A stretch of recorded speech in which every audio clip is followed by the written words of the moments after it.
Hello, hello. Check, check. Is my mic working? What's up, man? What's going on there? Oh, good. I thought my green screen was messed up, but it's good. Just the tip cup overlay is messing with me. All right. Just chugged down a cup of coffee. I'm ready to go. Almost ready to go.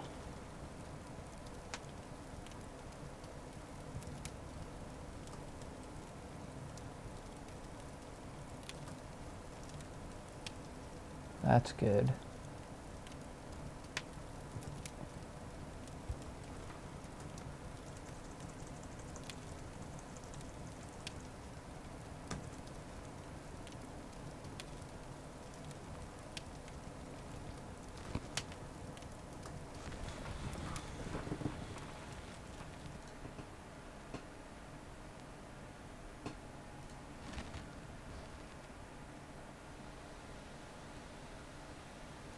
All right.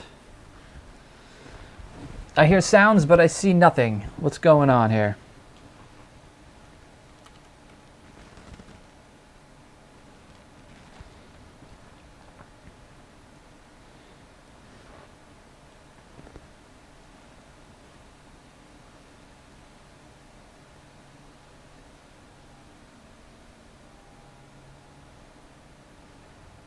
There we go. Where are we?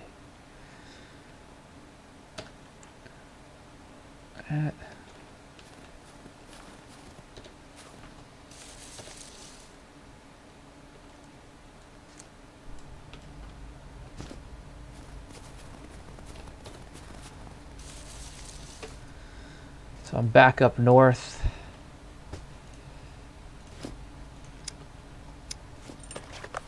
Of course, there's no...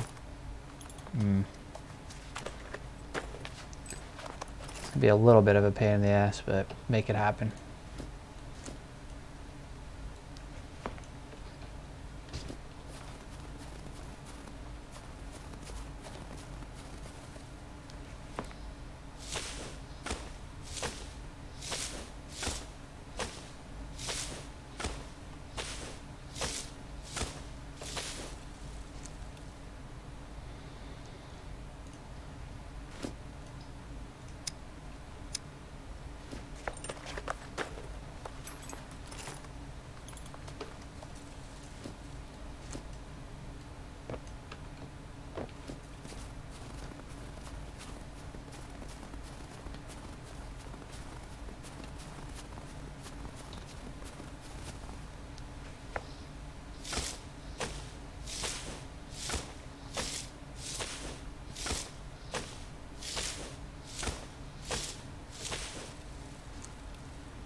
I think my encoder has some malware. You can see that's where those pop-ups are coming from. I used a kind of a crappy website to convert some files the other day. I was messing around, and not the end of the world. I just need a couple of rocks. I really just need one more rock. There we go. Right. Small stone axe, that's what I want. I hate when that happens. It rarely happens to me, but you know, it's kind of like trying to convert AVIs to MP4s, and I can convert them using VLC normally, but every time I used VLC to convert them, Premiere was still giving me an error message, and I tried updating QuickTime and doing all sorts of stuff, and it wouldn't allow me to import the files into my workflow on an editing project I was working on. So I ended up trying this online converter. It worked for one of the files, and then the other 3 files it didn't work for. It's the same error message, so it's an Adobe issue, actually. I was reading up on more. Ah, you know what? I don't need to do this. Let me go over here. So now I gotta clean up some malicious software out of my computer, but it's not the end of the world. It's just an annoying pop-up every once in a while telling me I have a virus. As long as I don't click on the pop-up, I won't get a virus. Right now, it's just malicious software.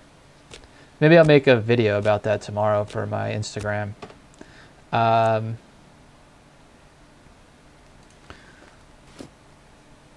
Because that's a lot of people fall for it, and they go, oh, I have a virus, I better click on this. And then they actually get the virus then. It could lock down your computer, and then the number pops up, says call this number, and then you're on the phone with some scammer from wherever in the world, and he's going to take you for as much money as he can.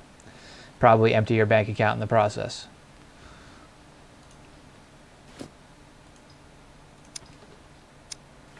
And you wouldn't be the first person to fall with it. I get a call at least 3 or 4 times a year from somebody who has, even after I've warned them and explained it to them, they still get caught up in that scam.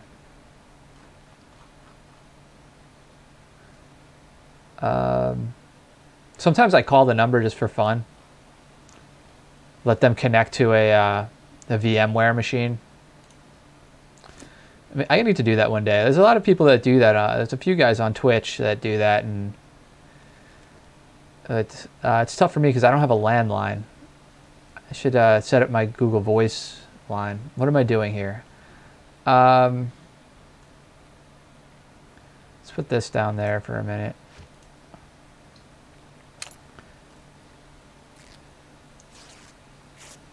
That'd be fun. Waste the tech scammers time for a little while.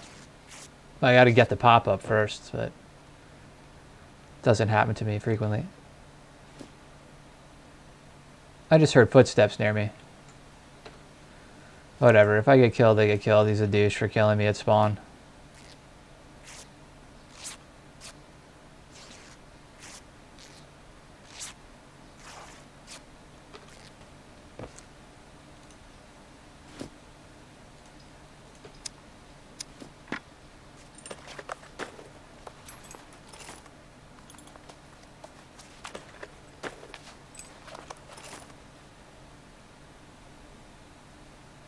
They may have just run by me without even noticing me. I don't know.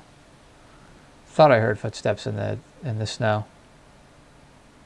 They were a little distance off, but they could be behind that rock right there for all I know.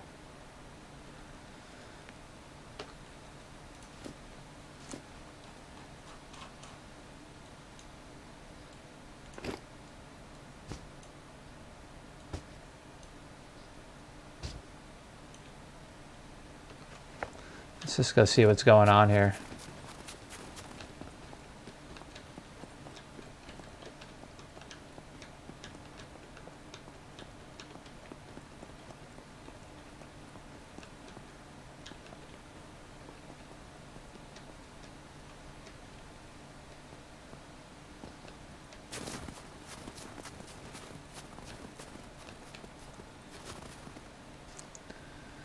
I need some more rocks. I also need rope. I can make that happen. Need some rocks first.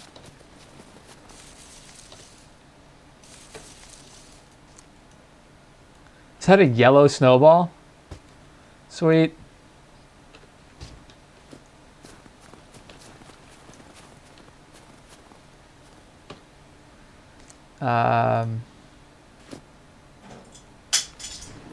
Oh, that scared the hell out of me. Hold on a second. I'll fix that. My green screen broke.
I'm back. Hopefully that fixed it. If you are a content creator in any way and you need to fix something, I recommend gaff tape or gaffer's tape. Pick it up at like Guitar Center, Sam Ash Music, that type of place. Micro Center might have it. It's pretty good stuff. Get it in huge rolls. I'm getting it low on my roll. I should pick up some, but it's pricey. It's like $25, $30 a roll, but they're big rolls. They'll last a while. I've had that for 4 or 5 years. Anyway, gets you out of situations. That should hold my green screen for a while.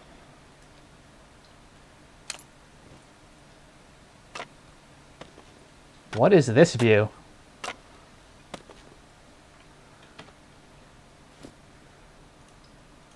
I guess because I was laying down.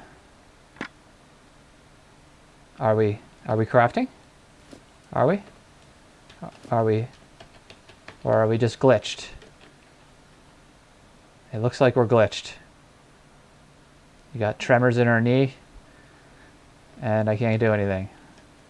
So either the server's going down or I'm glitched. I'm probably glitched, so I'm gonna have to log.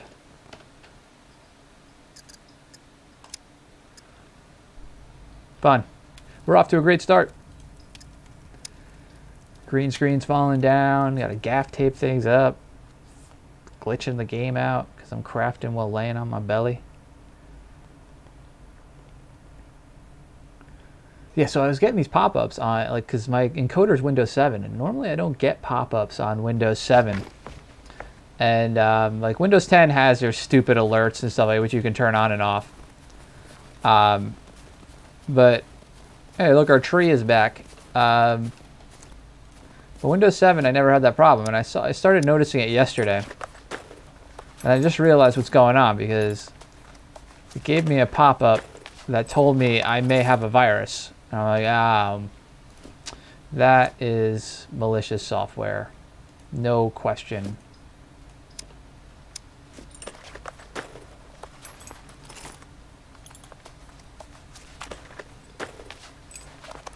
Apparently there's some guy dressed in his prison orange sniping. Good for him. No one will ever notice him.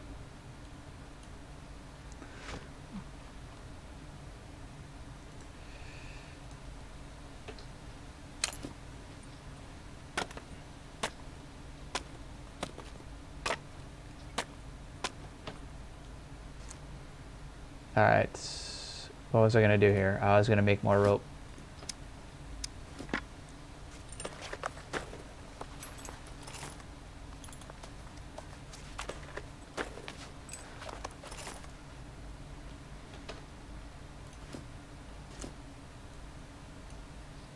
And I'm going to throw my yellow snowball.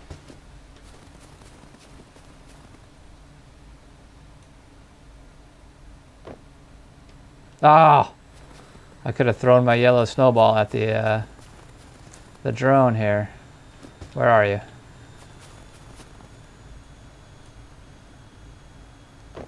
Nice.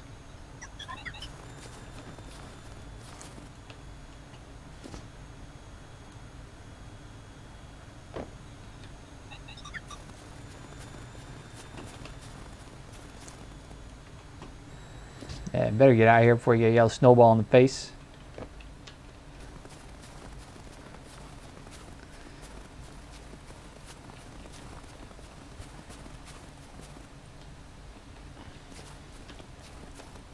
Alright, where do I want to go from here?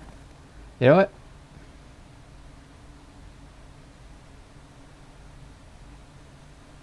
I'm going to go up here and see what's going on. See if I can get kitted up at these bunkers and then make my way west across the north part of the map. Because yesterday I was like pretty aggressive. I was getting down south on this server, man. There's a lot of people hanging out. Like every bunker I went in, there were signs of people being there or just had been there. Like everywhere I went, I was running into at least one person, and then at the end of the stream there, I got into it with a group of players and ended up dying again.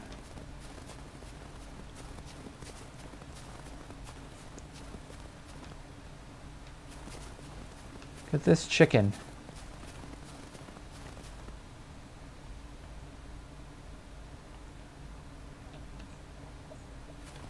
Trying to decide what I want to do here. Think I could take it out with a spear?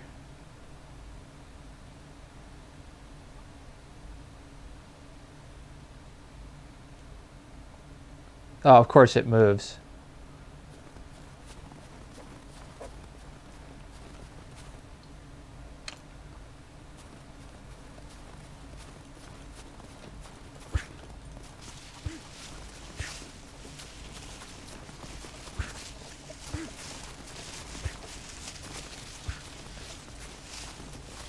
It keeps disappearing.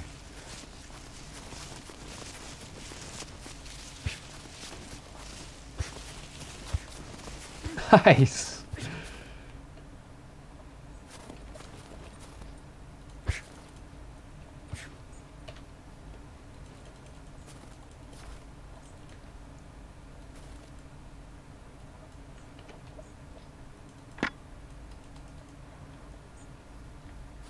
What the hell happened here?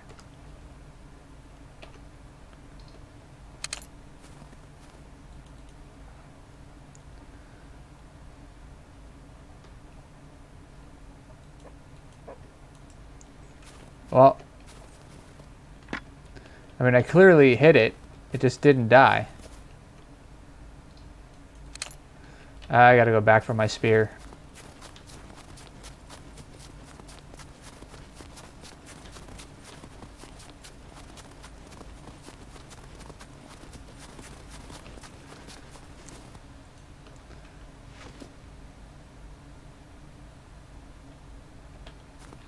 So now it's like glitched into the ground or something.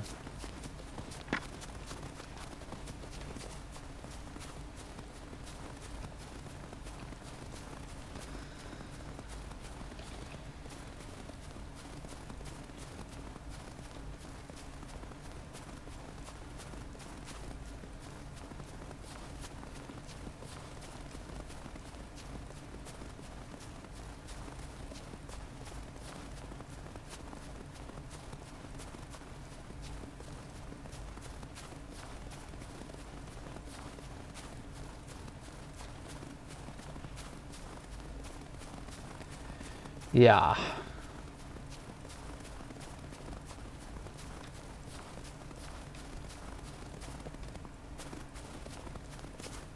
The heck is that? Is that a player right there?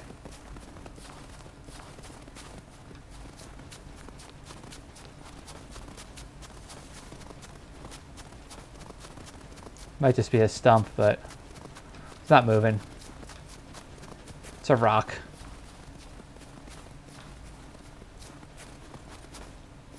I thought it might be a player like laying there.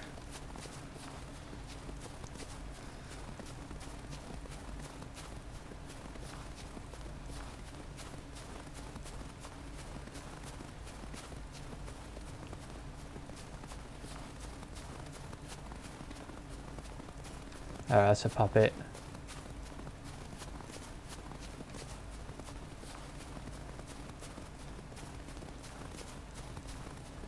Somebody's been through here. All the doors are open.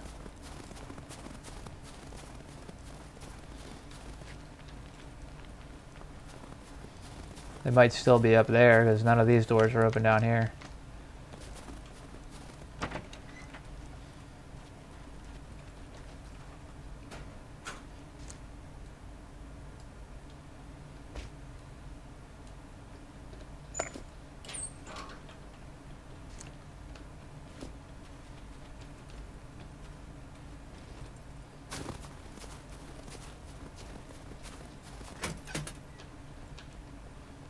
Nah, they were down here.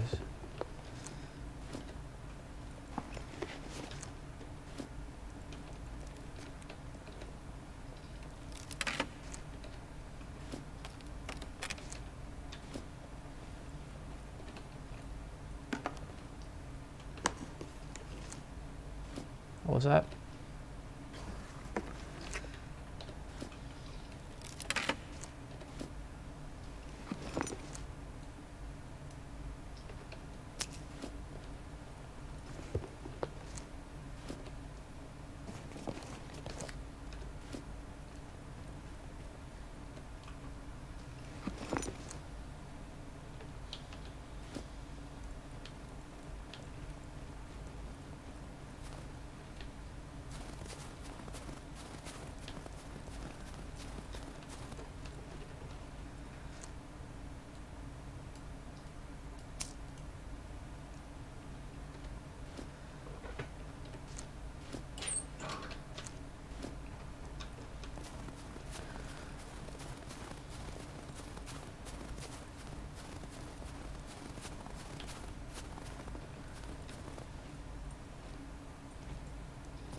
Could craft a shotgun here, I think. There's a pipe, I have duct tape. Rubber band would work, there's plenty of rubber bands. Just need a wooden log. I don't have any shells for it, but let's see what we got here. If I can find paper.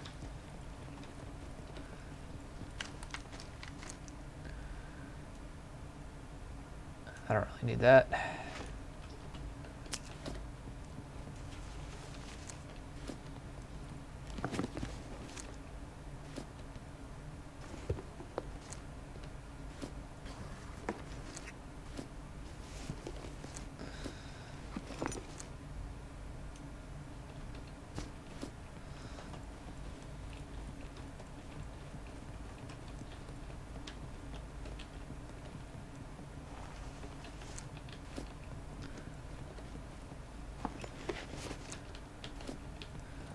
Yeah, because there was a toolkit down in the workshop, right? That's what I need to craft the gun.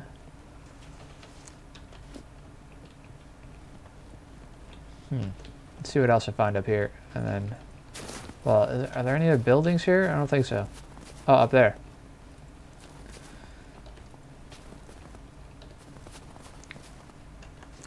See what else I find, and then I'll come back down. And possibly craft a shotgun. If I can.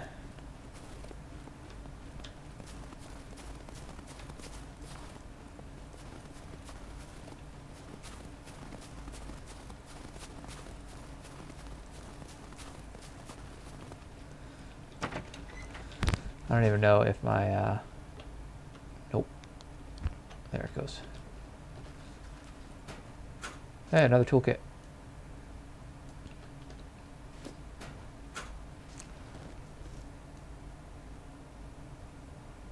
How am I going to do this?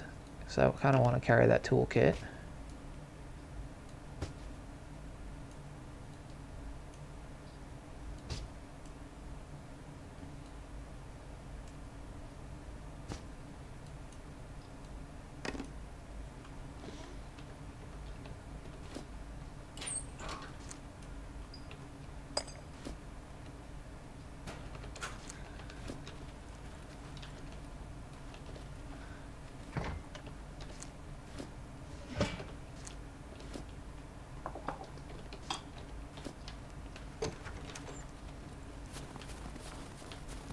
I know I can get one piece of paper out of the 9mm box. That's not going to be enough to craft any significant amount of shotgun shells. I also need to cut down a tree.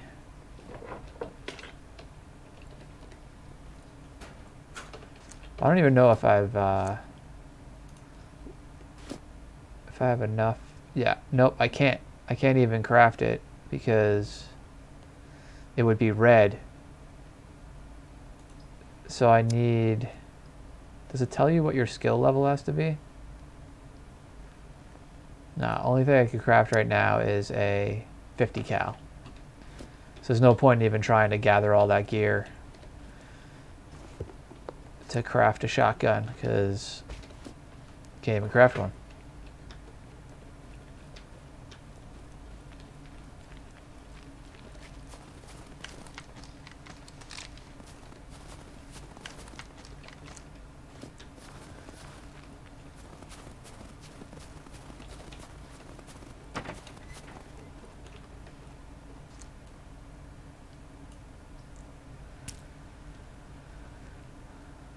Oh, let's get rid of that since we're not crafting that. Just take these.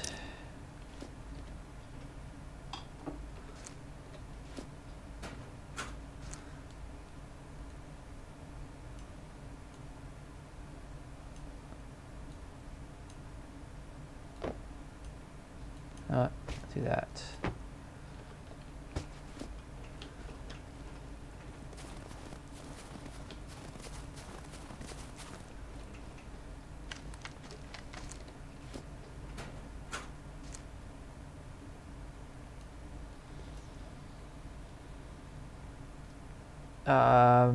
I can make more rope. So it's, what? These won't even fit in there. But this will fit there. That'll go there.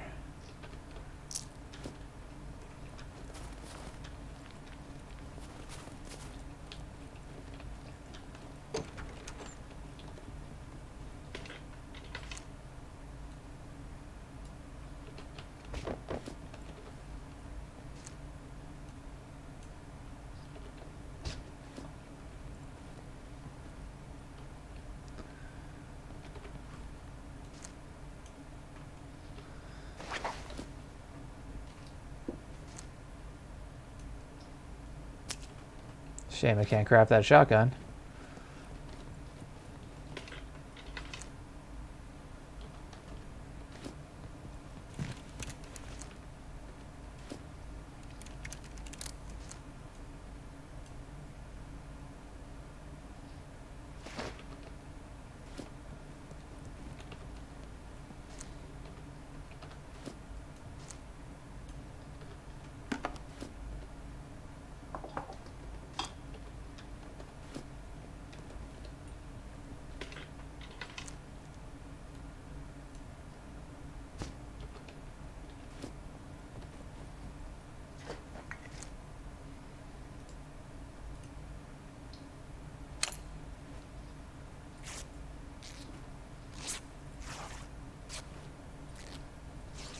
Just gonna make a bigger backpack right away.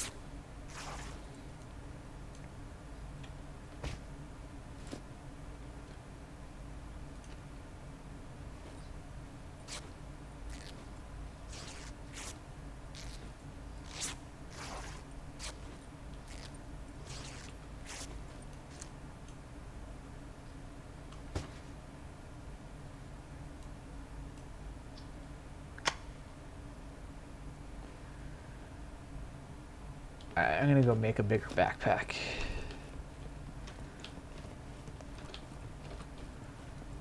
I had some rope earlier. I just need, right now I just need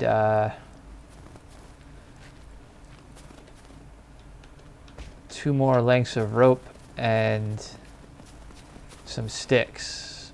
I think we'll do it. Oh, I need a sewing needle. Shoot. Let me look around in here a little bit more first. Did I miss anything?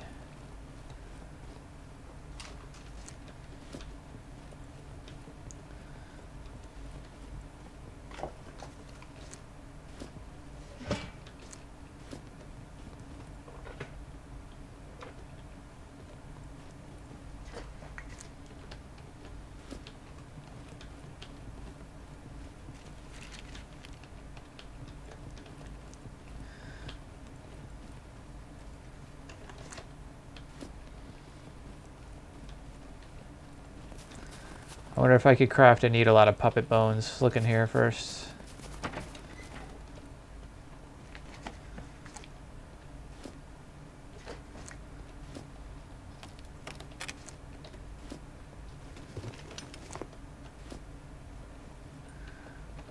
Alright, I'm going to drop this here.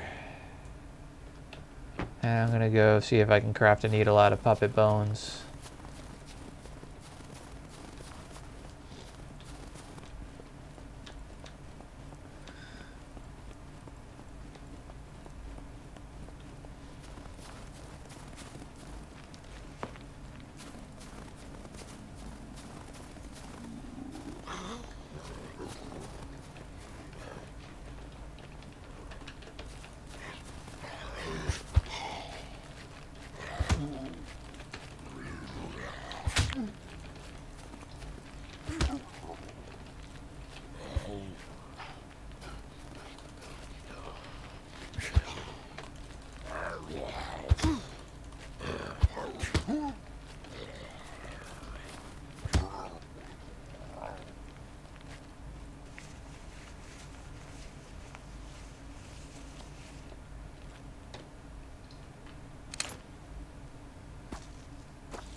Oh, he's got nicer boots too. I'm gonna grab those.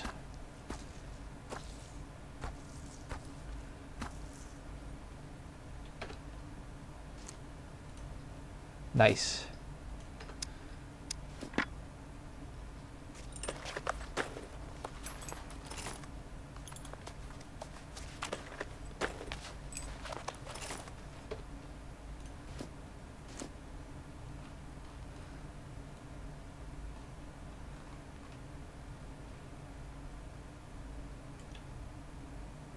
can't just put that in my hand.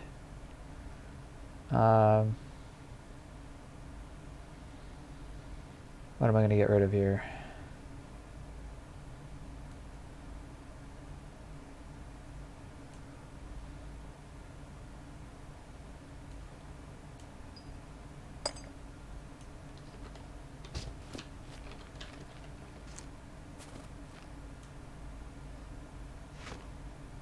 Oh, now I can do that. And that.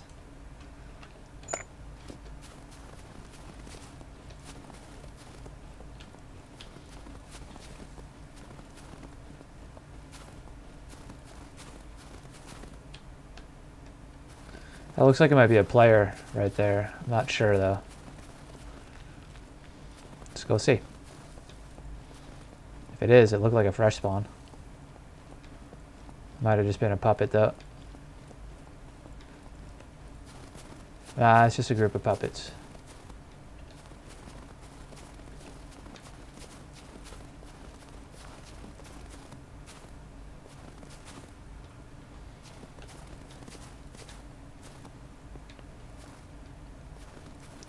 Can I cut these down?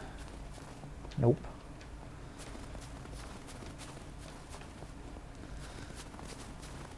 Let's see if this pisses these guys off.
That zombie noise when they say hello is so creepy.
It's old wagon wheels.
Alright, that'll make things a little easier.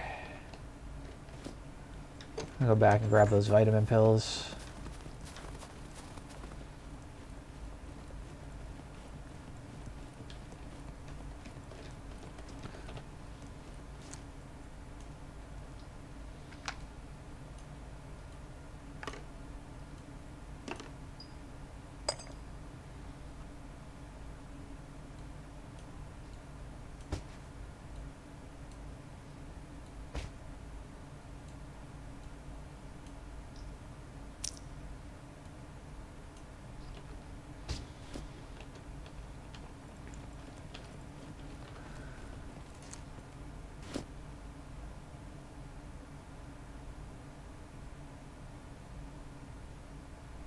Yeah, I guess I need to get my crafting skills up a bit. Maybe if I craft a few bows.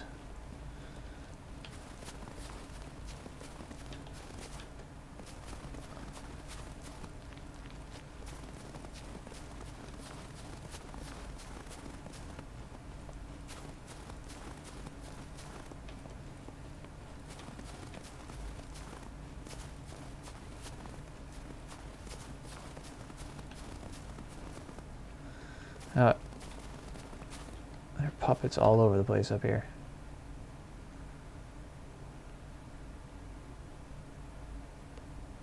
I'm gonna keep going this way. I'm gonna hit up this bunker over in the corner of the map.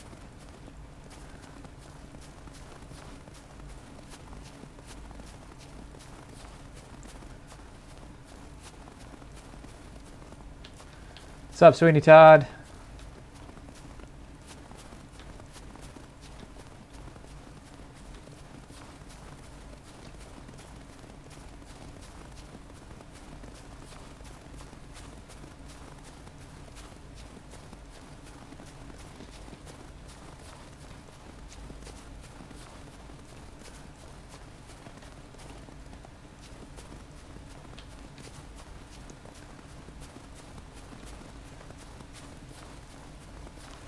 Oh, really? I just got a pop-up that says my McAfee license expires today on my encoder. I knew it. See, these are the types of things. Now you have to be careful what you click on this, because if you click the wrong thing, it's just gonna cause a world of trouble.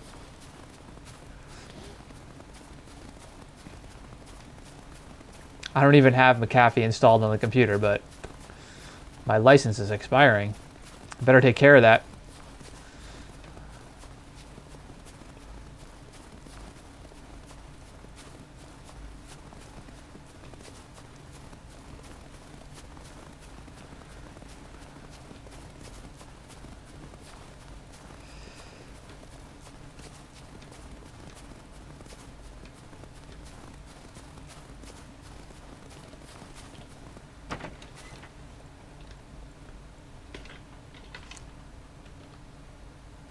It's 22 ammo. I could go back and get that that 22 rifle.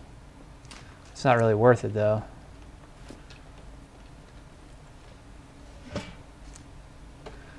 Yeah, I looked at Miscreated. So it's another like zombie survival type game. I don't know if that's really what I want to get into. Again, you know, another game. I definitely looked at it and I'm interested in it, but I'm trying to make the second half of my stream something different than playing these types of games like DayZ, Scum, H1Z1, all the games I've been playing for the past few years. It looks like something I would play though, and I'm definitely interested in checking it out more. It might be something good to just check out for when, you know, I'm totally like just burnt out on Scum, which hasn't happened yet. I'm surprised. I've been having a lot of fun playing this game. But the development has been moving at a good pace. So hopefully they can keep doing that and keep adding to the game and keeping it fresh in that aspect. Like I'm always looking forward to the next update and what they're adding and and seeing the changes to the game. So I enjoy that aspect of it too. So we'll see what happens from there. But I decided today I'm going to go back at the Old Republic and just keep grinding away at it. And I just need to get past that, you know, the first part of it where you're kind of like in the tutorial. And I think, you know, I was watching some other streamers play it today. Mass Effect Andromeda, I could look into that too. I'm always looking for suggestions. I was looking even at like EVE Online and Elite Dangerous. Like, you know, I was thinking about picking up Hawken again. I used to play that a lot when that was in beta. I was really into Hawken when it first came out in beta. I used to play a lot of Mech Warrior too. I mean, like, before online Mech Warrior. I used to play that on a Windows ME computer. I had it installed on my work computer, and then I would like ran this business, and we had this really nice computer for doing digital photography, and this is like late 90s, early 2000s. So I used to install games on it, and then I'd stay late after we closed the store and play Mech Warrior. I had The Sims on it. It was The Sims 2, I think I had on it.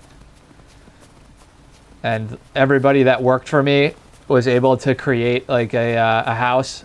We all played the same game of The Sims, and everybody created a house on the block and like would log in and take care of their house.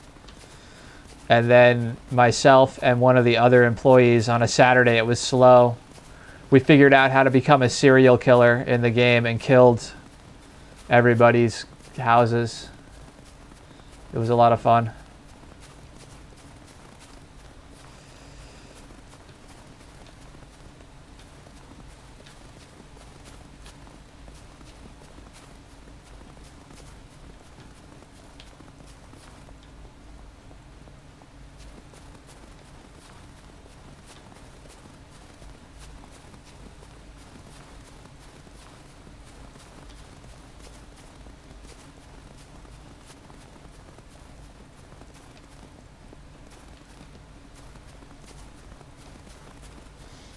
I know squads take over these towns in this corner of the map. It's just a question of, have they done it since the reset?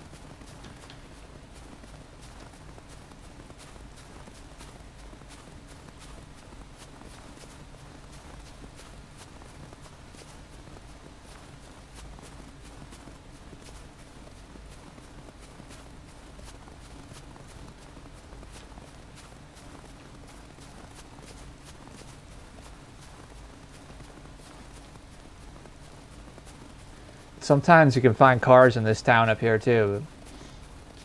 Should go look. I want to go to the bunker first though.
I always think it's funny that there's like random food in the boxes in these sheds.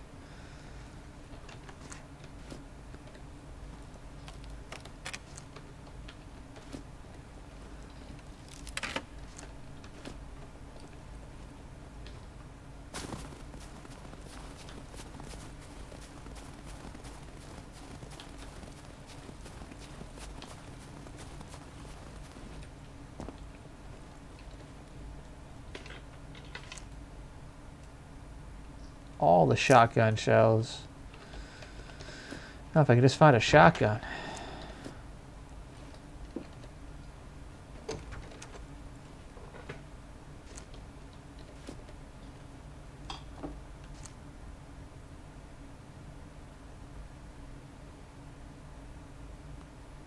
Ultimate General Civil War. No, I don't know it. Real-time battlefield strategy. Just wonder if you like games like that. I used to play, the only game I really played like that would probably be like Civilization Revolution, but that's not real time, that's turn-based. I'm trying to think, Halo Wars would be probably the closest thing to that. Because that's kind of like Civilization, right? It's just set in the Civil War instead of like ancient time. Or Civilization, you're building up a civilization, obviously, over time. But it's like Total War. But it's set during the Civil War. I probably could get into it. I'd have to play around with it a little bit first and see if it's something I would play.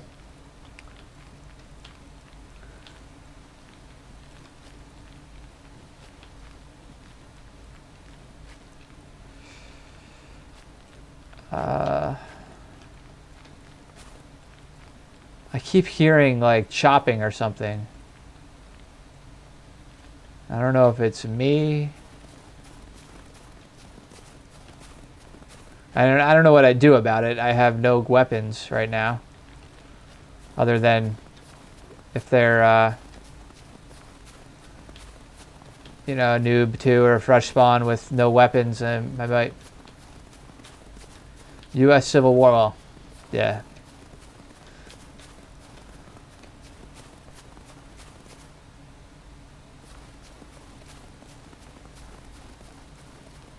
I think somebody might be crafting over here. And I don't feel like interrupting them. Oh, there's definitely something going on.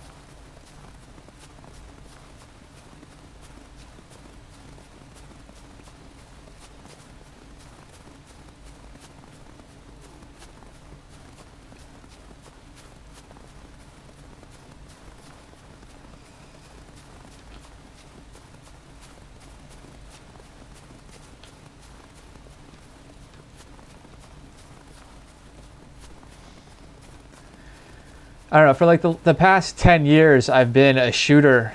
You know, I've been into shooters. I mean, longer than that, but like multiplayer shooters, you know, 10 years, easily over 10 years. I guess if you count my PlayStation 2 days of Battlefront and a little Call of Duty on PlayStation 2.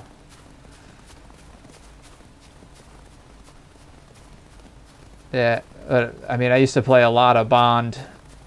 But that was always, you know, couch co-op or couch PvP, where 4 guys sitting together with split screen, yelling at each other for screen peeking.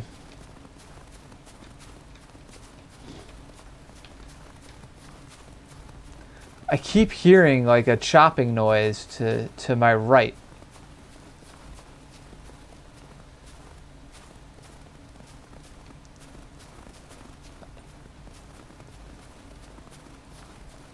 Ugh.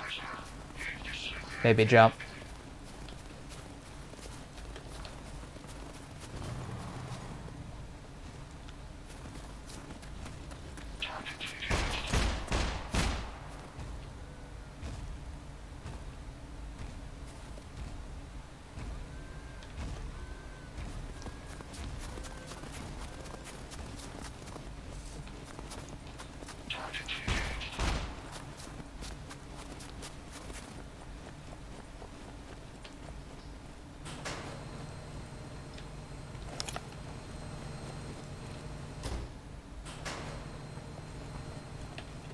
kind of gun was that? Well, I can chamber it.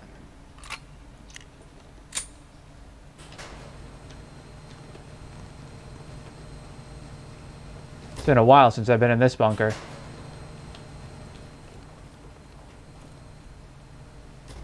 Thought I just heard something. Whatever. There were definitely gunshots. Oh yeah. There's somebody here. No question.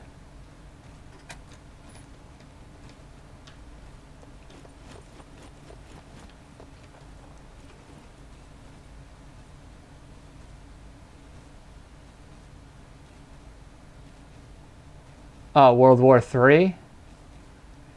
It's like Battlefield. The fact some maps are similar looking to Battlefield 3. I think I have seen that.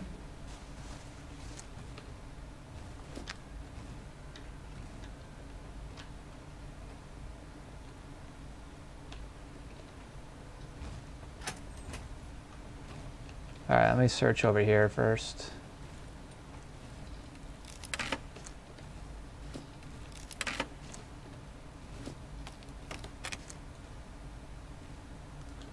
A lot of 5.56 by 3.9. Let me see what gun I get before I start. There's somebody above me.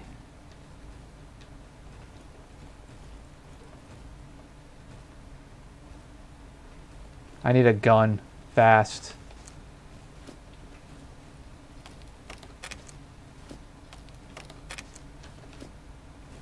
In fact, I think I'm going to take off.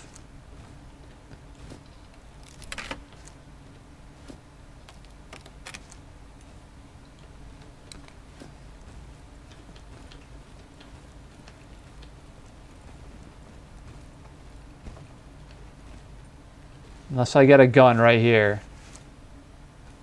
I'm out of here. Because it's clear I can hear them moving, looking for me.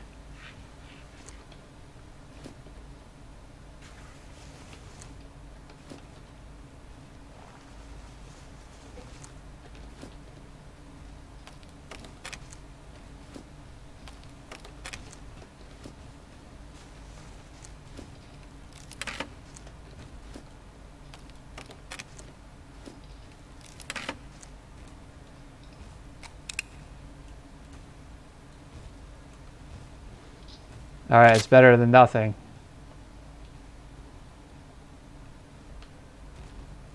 I'm probably gonna die right here. So I think I should just get out of here. Let's live. I'm gonna value my life.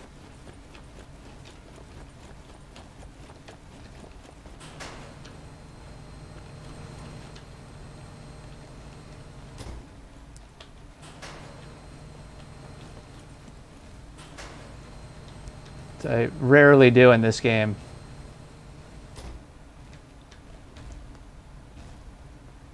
Yeah. Is this fucking mech gonna... Oh, good.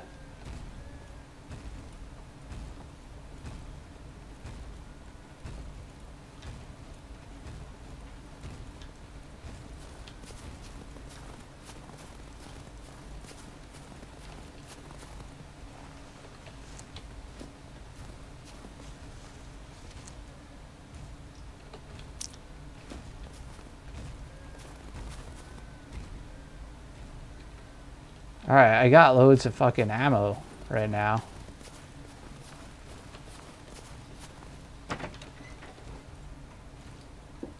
Gun would be really nice though.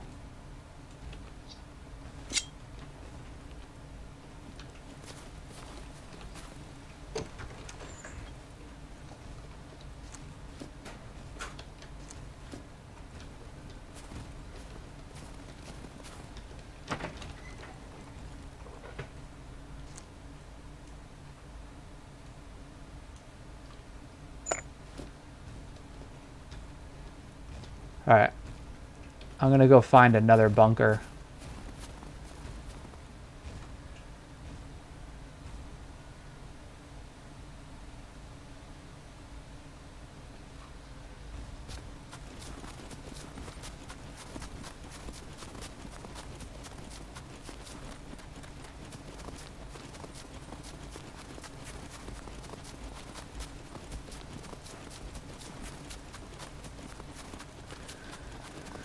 I guess I could go down to like C2.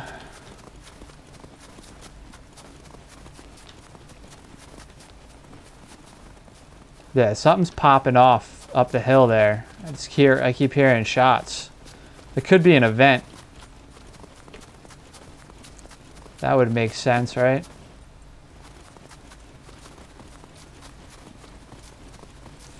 What the hell is happening right now?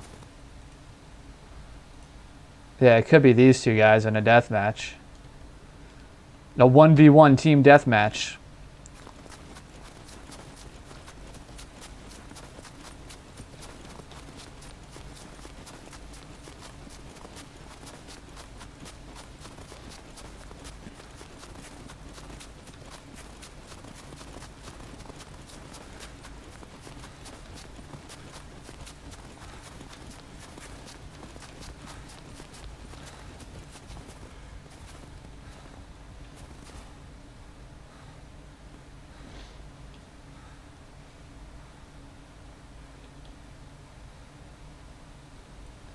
I don't know if I was being super paranoid there, but I thought I heard like somebody creeping around.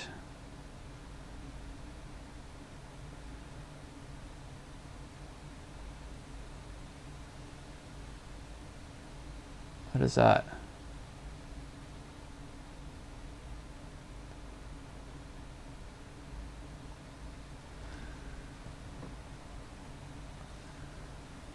Yeah, I kept hearing like somebody, they were like, you know, doing one of these, like just setting themselves up, waiting for me to come around a corner. I got a handgun out of it. Now where can I put this handgun?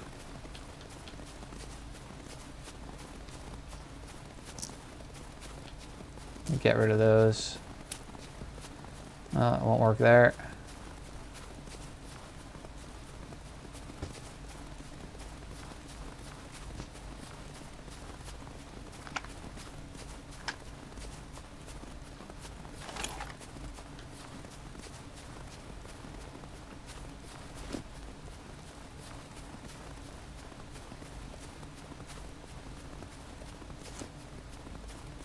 Where did I get a physical injury? It's nothing major.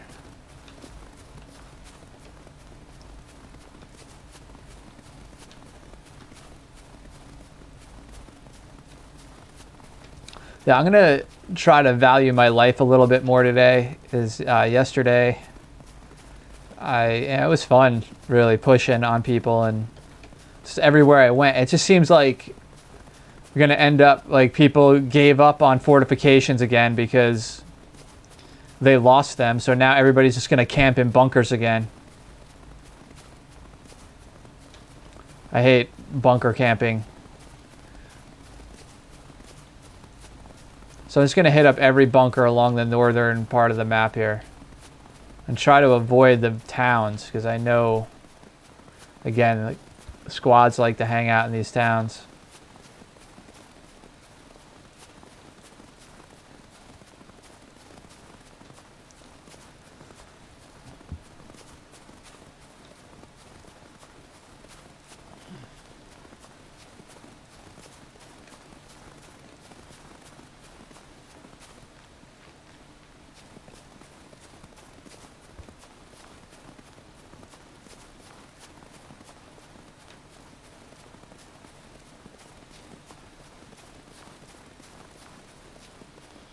So I was thinking about going down to C2 bunker, but like I said, if there's a guy in that bunker up there, and then C2 bunker is gonna just be a all-out battle.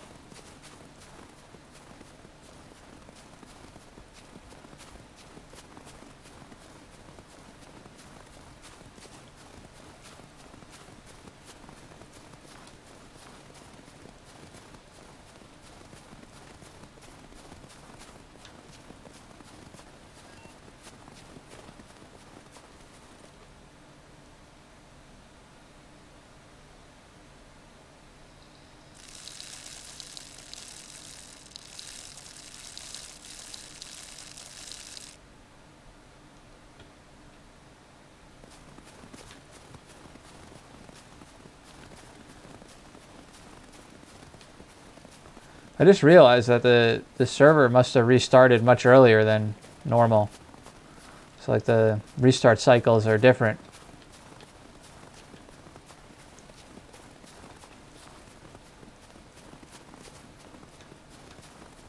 I notice whoever is like admin has been not letting it get dark.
Just kind of hoping I get lucky with like a shotgun or something in that shed.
All right, Sweeney Todd. I'll be here.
Can I do this?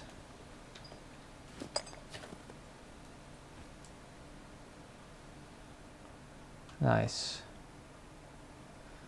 Just want to see if there's any like fortifications or anything, doors open, that type of stuff.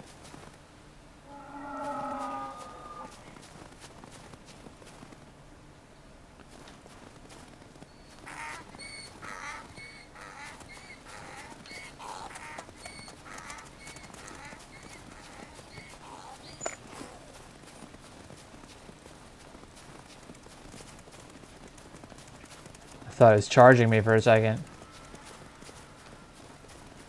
Is there a police station in this town?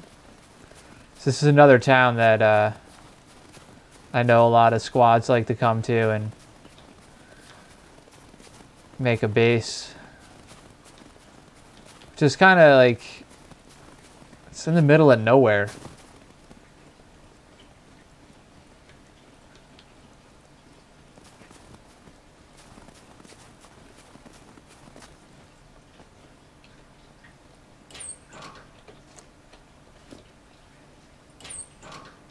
Oh, somebody's been here.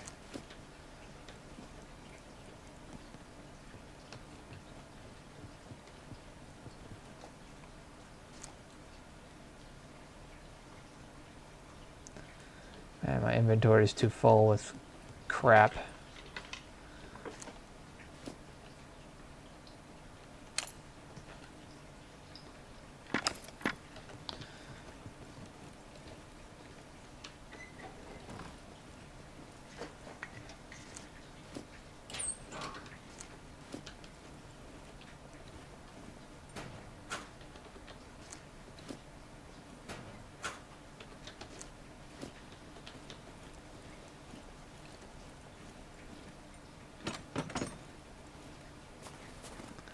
Medical.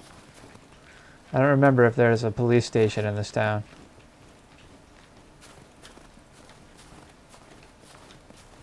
There it is, right there. Alright, yeah, I know where I am now. Sometimes there's cars spawn right here.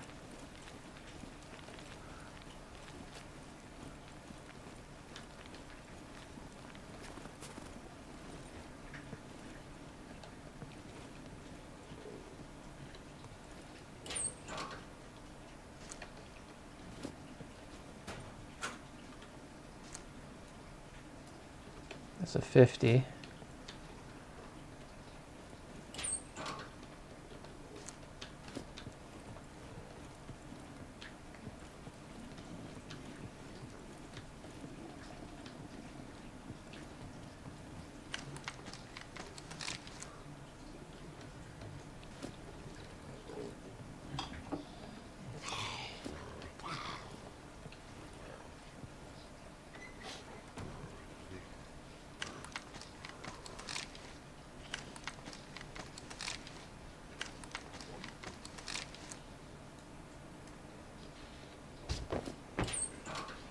Everything is cleared out. Oh, that's MP5. I should have grabbed that mag. I saw the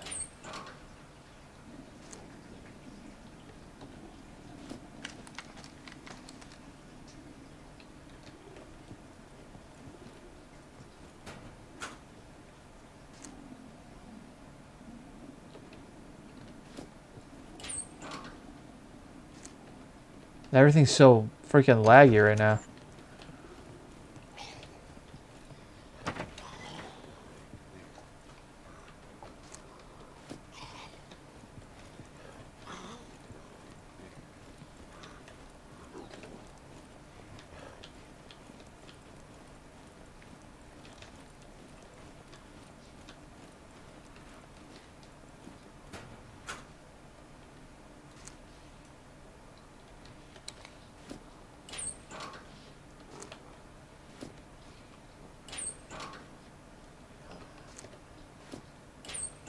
I feel like I'm going to get shot waiting for this laggy ass menu to pop up.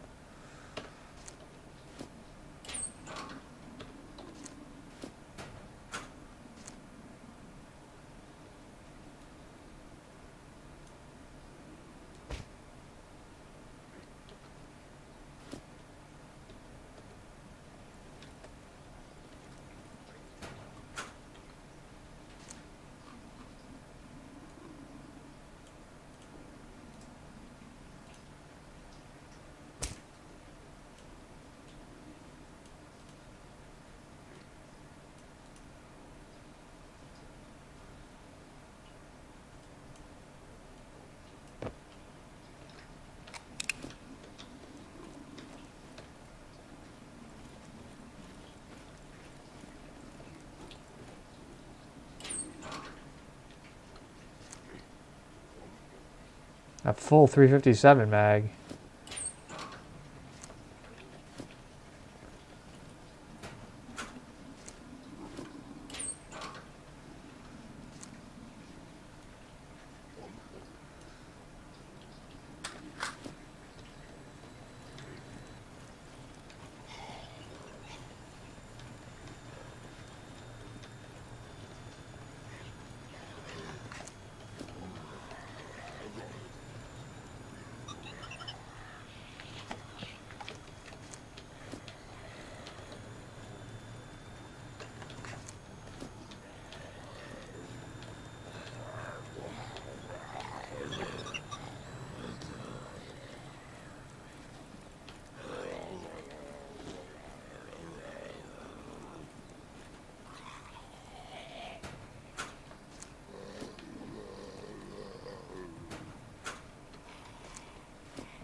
What did that just say about the admins?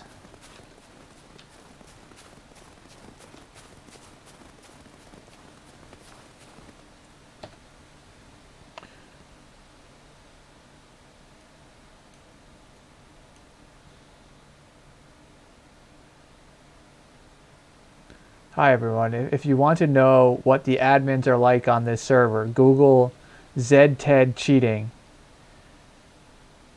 in Heroes of Scum. They did nothing about it. I remember that name, ZTED, but I haven't seen him. Must have changed his name.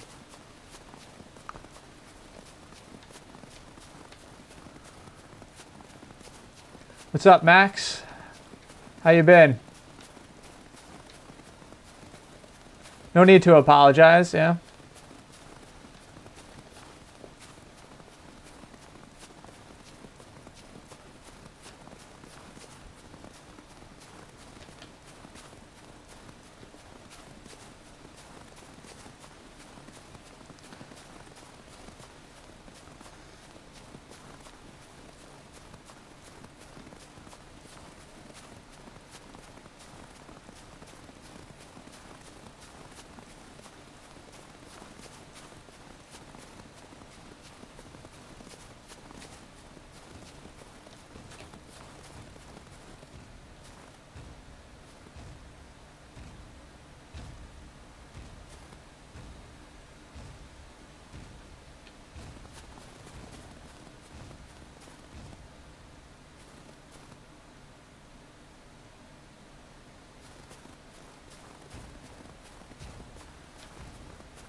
Where is the entrance here? I don't remember this bunker.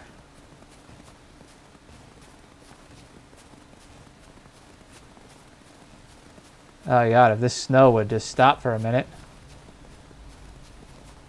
I might be able to see it. Is that it right there?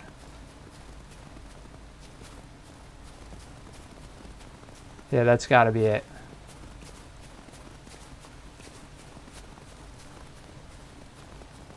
Yeah, that's the entrance. Looks like it's open.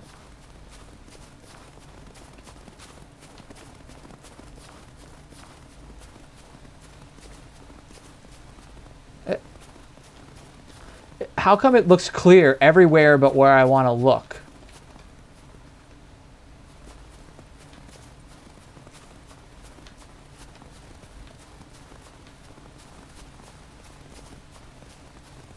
Oh, it's open, all right.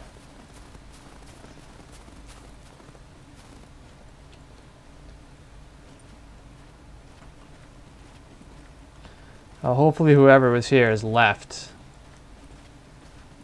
Alright.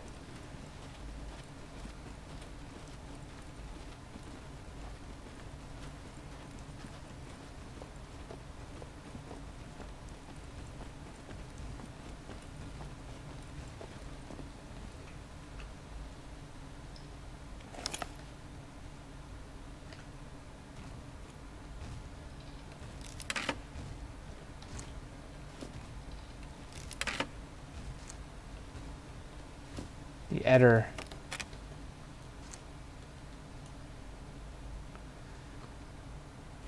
Another M16 mag.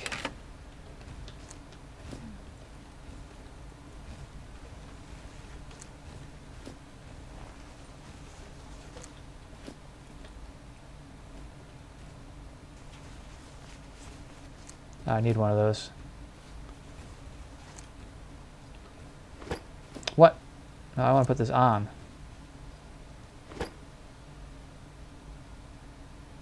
That work? Yeah.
This guy Chewy is just yelling inside chat about the admins not doing anything about a cheater. Just because they won't acknowledge that there was a problem doesn't mean they didn't take care of the problem when it happened. Because I remember ZTED, and he hasn't been around in a while, and a lot of people were cheating and using glitches. Damn, I should have grabbed that MP5.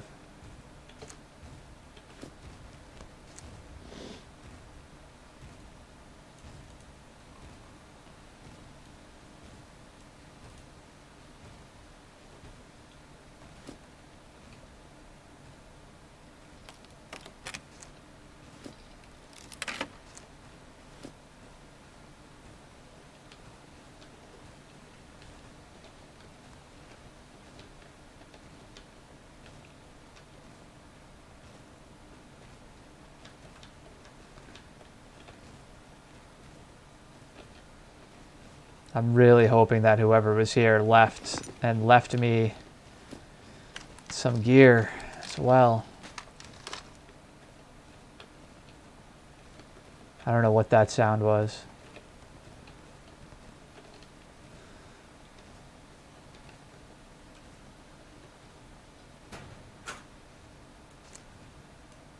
I could just imagine them sitting in a corner right now waiting for me.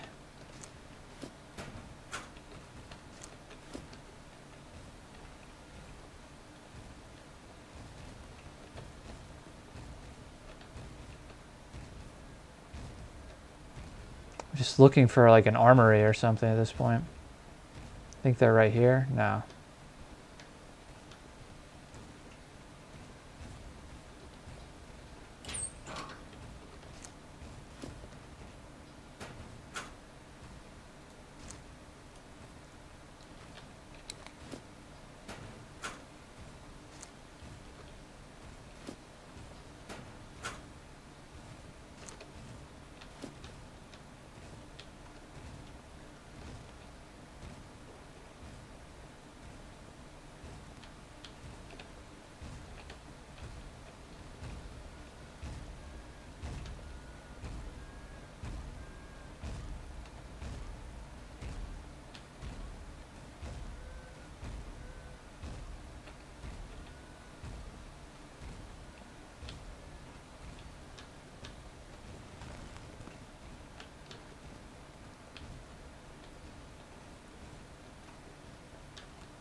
Is that ammo?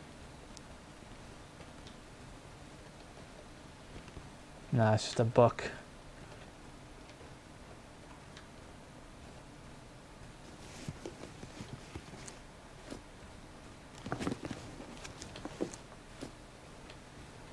Smoke grenade.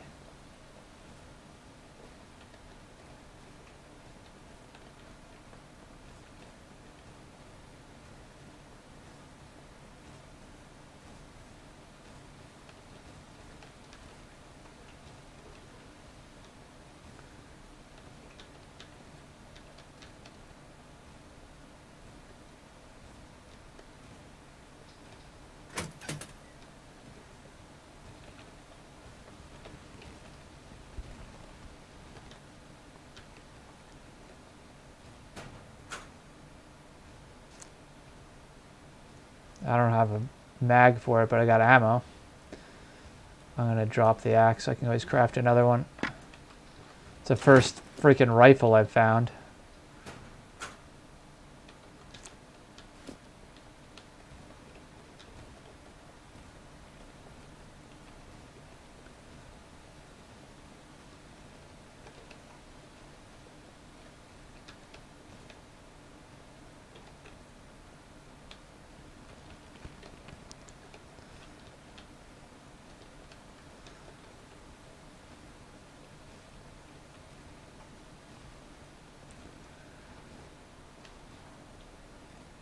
I'm really listening for footsteps at this point.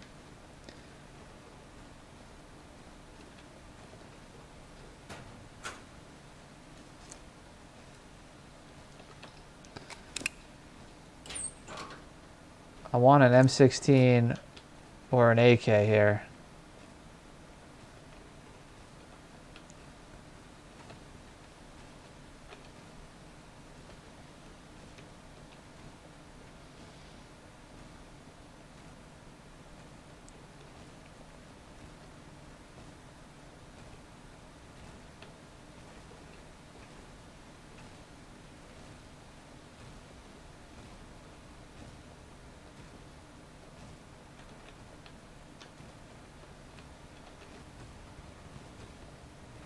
Yeah, they probably left.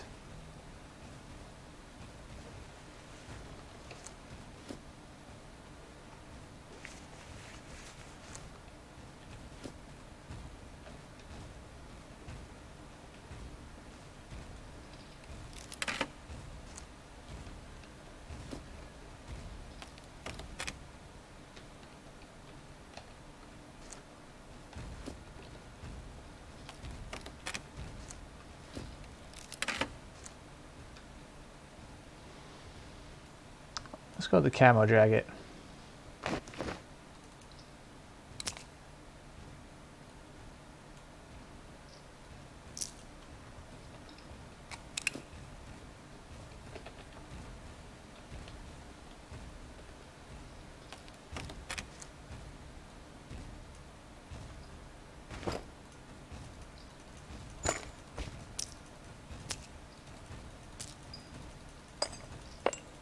So laggy right now. I have to click like 6 times to get something to transfer over.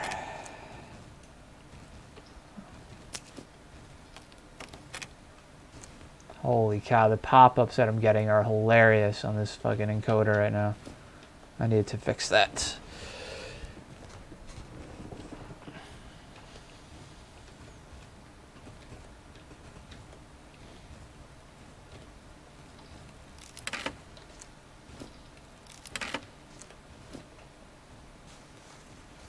Alright, that's better. I can put that there.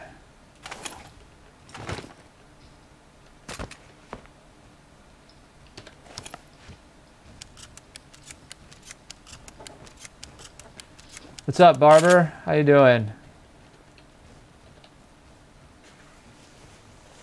Some night vision.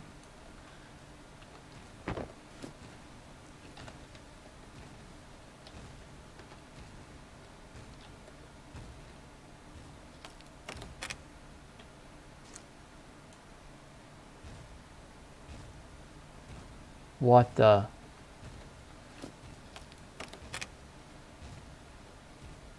So much lag right now. I'm stuck.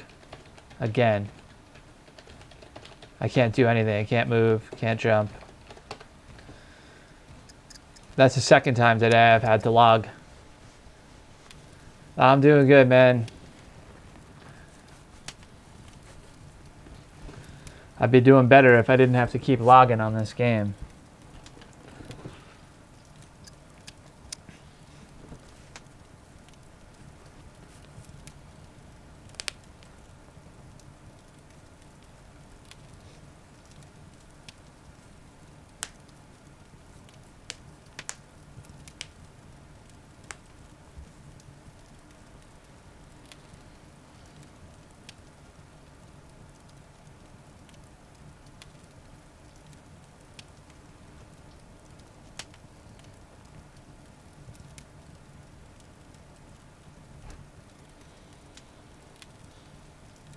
Maybe the server was restarting.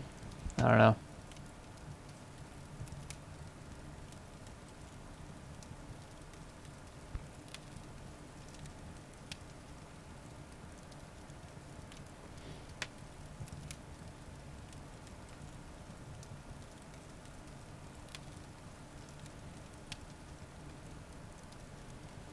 Yeah, something's up.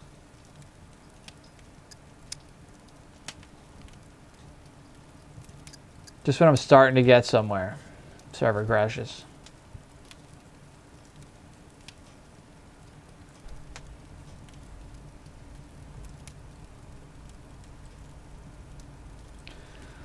I wonder if it was that kid that was all like butthurt inside chat now, trying to DDoS the server. You got all those little friends together. It's coming back up. Oh, it rolled me back so far I don't even have my shotgun anymore.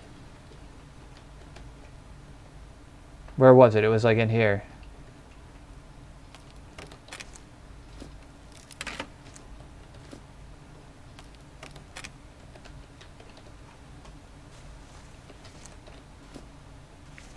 Great. Watch, I lost out on the shotgun because of that restart. I thought it was right here that I found the shotgun. I had it for a second and then like everything refreshed and I didn't have it anymore. I guess I lose out on the shotgun because of a restart. That sucks. Well, if I go back through here, I wonder if there's other And I dropped my gun. That's a different gun.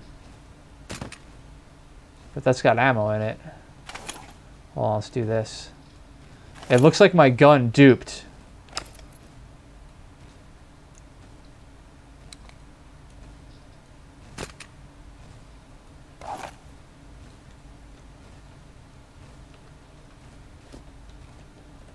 That when I picked up the shotgun, I dropped that gun, and then it rolled me back, and I still had the gun, but that gun is still there. If that makes sense. Yeah, there's my backpack.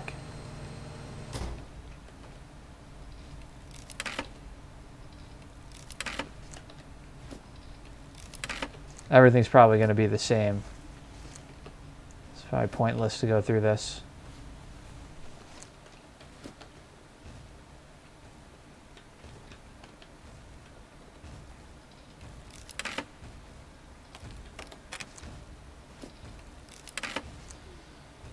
Should I take the MP5? I keep saying, oh, I should take the MP5, but I could unload a couple of my mags I have here and load an MP5 mag up, which I saw when I first walked in. Where's that MP5?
How do I get back down to the area where I came in?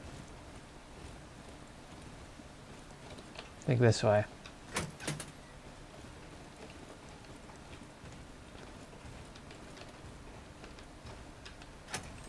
Yeah.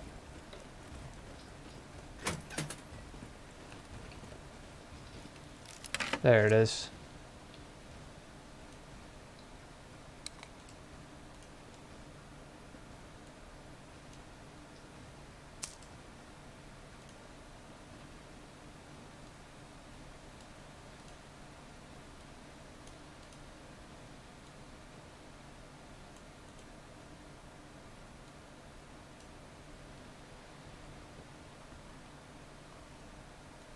So get rid of that.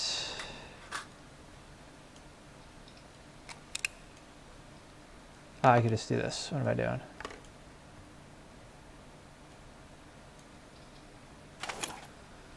And put that there.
All right, where's my next place I want to go?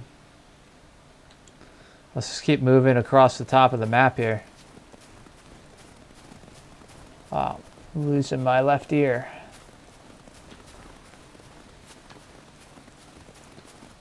I keep forgetting I want to change the pads on this headset.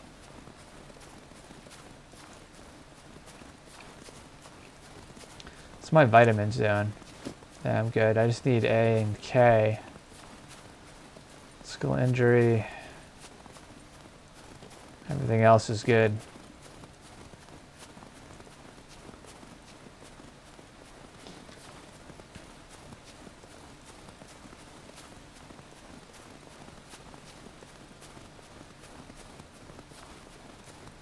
What the hell is happening here inside chat?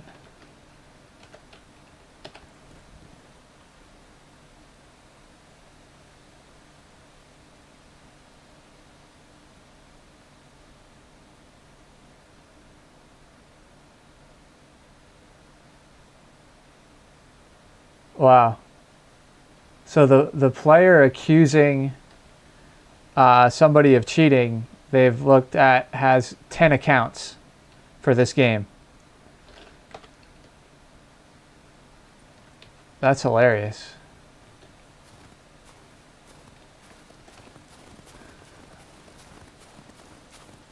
Yeah, I don't know why this guy's like trying to trash talk the admins on this server, but from what I've seen, they've taken action pretty quickly when there's been issues with hackers and mostly glitchers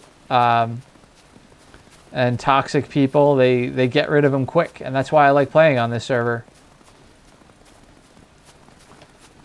They coordinate events. They get things happening.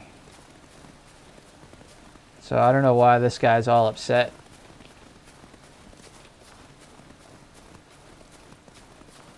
Yeah, I used to run servers for games, and sometimes people like think you owe them something because they play on your server. And I used to run an well, I didn't even run it. I owned it. It was an Arma Life server. It was like an I don't know what map it was. It was for Arma 3. Or maybe it was Arma 2. I'm trying to remember. It was probably Arma 2. Yeah, it had to be because we changed it over to a different... We changed it over to a... like an Overpoch server eventually. But I let this group of kids run an Arma Life server. And I just paid for it essentially. And just let them run the community. And they had a... You know, I had a TeamSpeak set up for it and everything. And all of a sudden one day...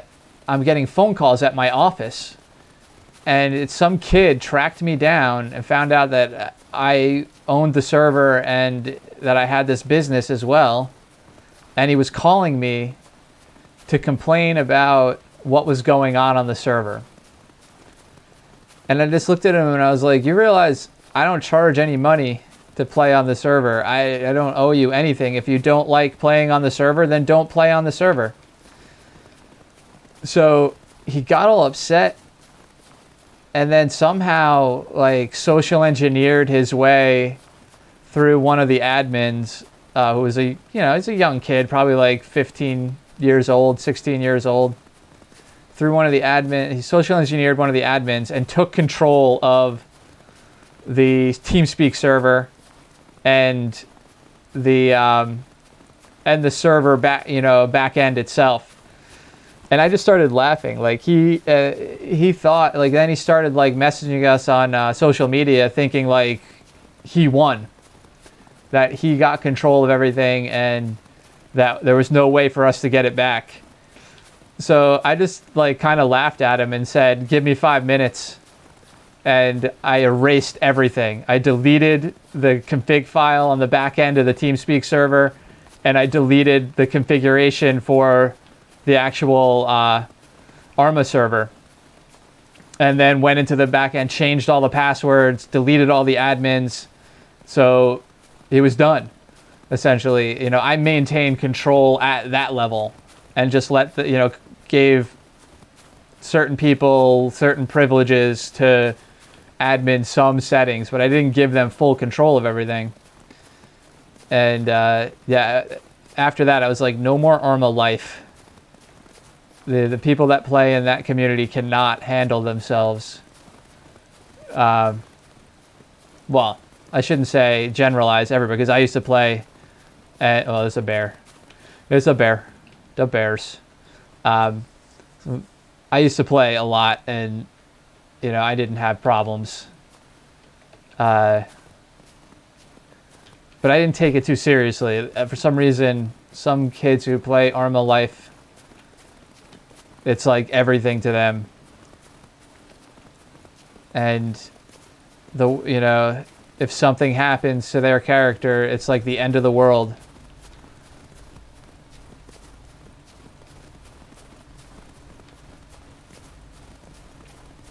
But I have a few stories like that dealing with Arma and some of the servers I ran. Yeah, you like that, Sweeney? There's one. So I used to run a LAN center. I had my own LAN center.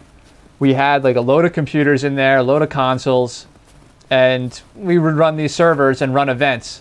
So I would do DayZ night, and it was like Friday nights, and I would like put up my money, my own personal money, not like not my business's money, but my, like, I would dig into my wallet and pull out $100 bill and say, like, whoever completes a task in DayZ tonight gets this money. And it was my server, so I could like design events the way I wanted. And I think I gotta find it and link it. I gotta look for it tonight. Remind me in some other stream or something, you know, about this. But I hired a YouTuber he wasn't in the LAN center. He was on the server, and we spent like a whole week setting up for this event. And it was like, we called it like the Amazing Race or something like that. And everybody started out with on foot, and they had to hit a checkpoint where they picked up a bicycle, and they had to check in with me, and I could watch them on the admin map. I could see where they were, and they had to check in on TeamSpeak and let me know that they were at a checkpoint so I could check them off. And so they keep advancing. You know, you pick up different vehicles as you go. And so we set this whole thing up with this other YouTuber. And then he came on. Nobody knew who he was. He rarely hung out in the LAN center. I just knew him from, you know, through friends of friends and playing video games with him. And he was like my mercenary for hire to stop all these kids from winning my money. And I told them in the description of the event, I like made a video on social media about how it was going to go down, and that there was going to be a mercenary out there trying to take them out. And he's going to have better gear than everybody. By the end of the event, this one kid who was so into it got taken out like really close to the end. He like made it to the helicopter stage, and he was coming into the Northwest airfield with a helicopter, and the sniper was waiting on the fire station rooftop at Northwest airfield, but he had his own Black Hawk helicopter, and he tried to take him out, but he like was running low on ammo, so he kamikazed him with his own Black Hawk. And the kid like jumped up like through this big ruckus in the LAN center, came running into my office crying and accusing us all of cheating and admin abuse and all this stuff. I'm going, dude, that was all part of the event. It was like, I was like the eyes in the sky for my mercenary, you know. It was like real world war scenario. Like I was the Pentagon telling him where to go and what to do. But I didn't have to, really, because he already knew. He knew the checkpoints. So he was just camping the checkpoints, waiting for people to come in and out of them. And almost every player got killed once. There was like 20 people playing. Yeah. And he was all upset because he paid $10 to get into the event, and he lost out on a $100 bill. Some other kid won it.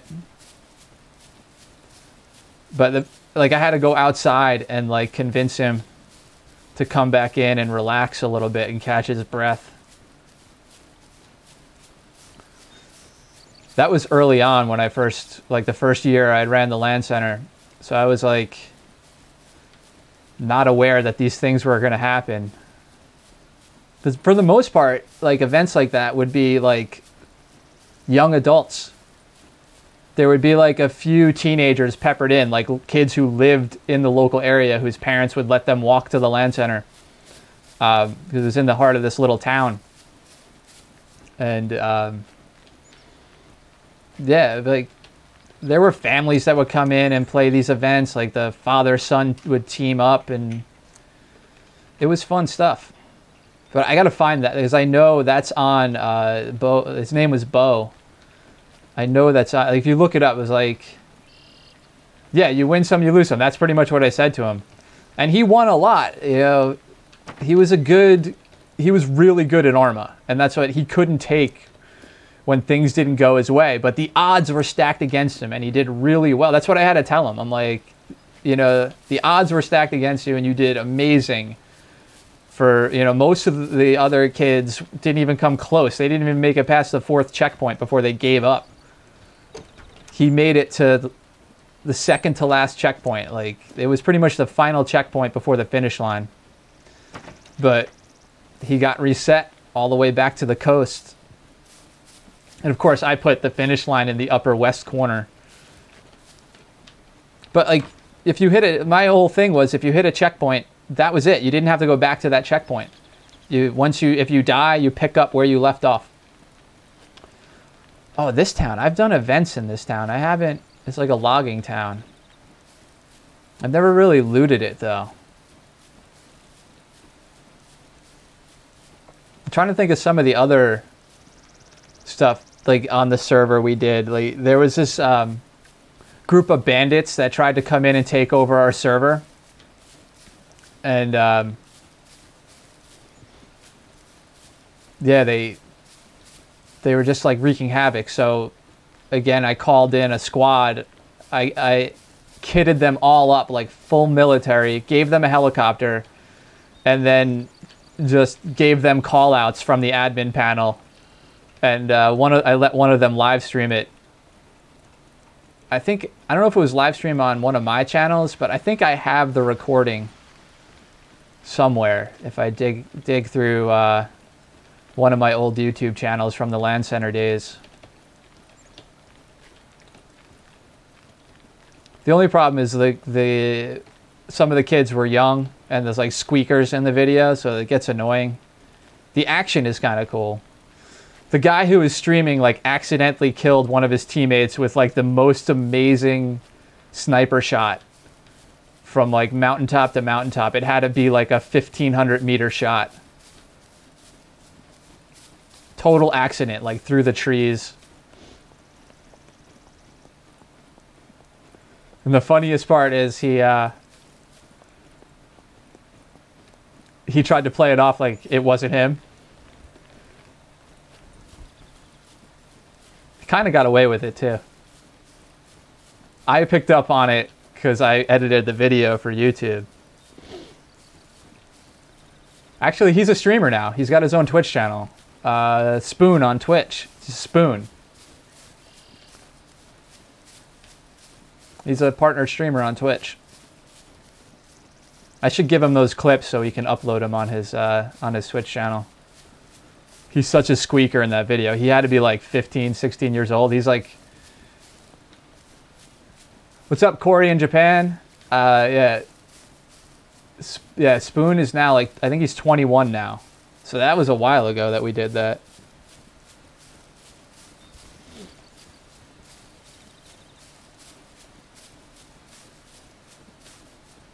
What's up, Kyle?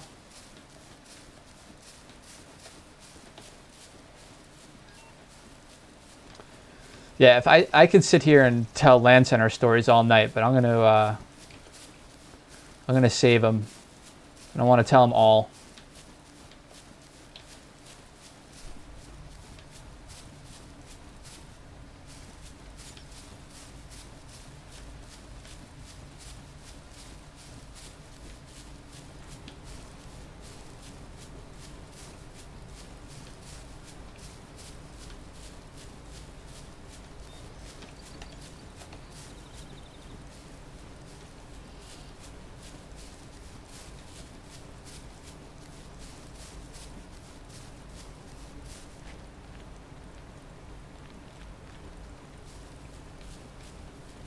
Oh yeah, I watch Baby Nades too. He makes some pretty good videos. Yeah, I subscribe to his channel.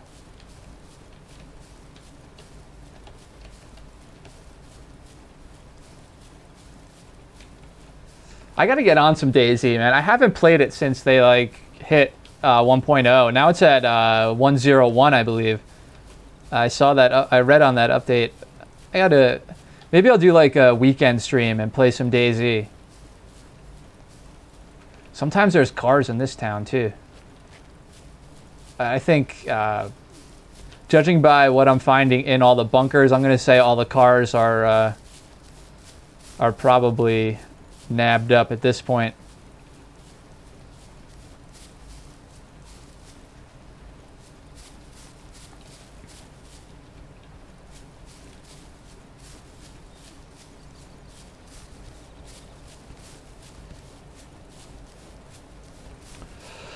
Yeah, I love watching other like YouTubers and stuff. That's pretty much what I do when I'm done streaming. Is I have pretty much my Xbox One in my bedroom. And just hang out and I watch, because I don't watch TV. I don't have TV or anything. So I watch a bunch of content creators. I like moto vloggers, like people who build motorcycles and cars and stuff like that. I'm into that. And just got other scum streamers and people who play survival games and stuff. And I like watching people who play battle royales too, because I wish I was as good as them at battle royales.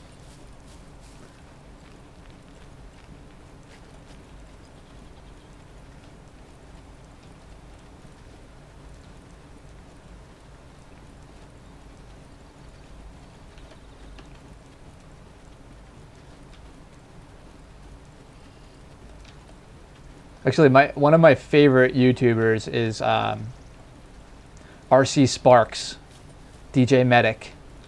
He does. He's been around a long time. He does like custom RC cars and stuff, and he's got his own track and everything. It's pretty cool. I'm a big RC nerd. I used to be in the RC club when I was in school. If I dig through like my old boxes. Angry Picnic? No, I'm not familiar with them. Nelk Boys? No. Oh, does he like troll people?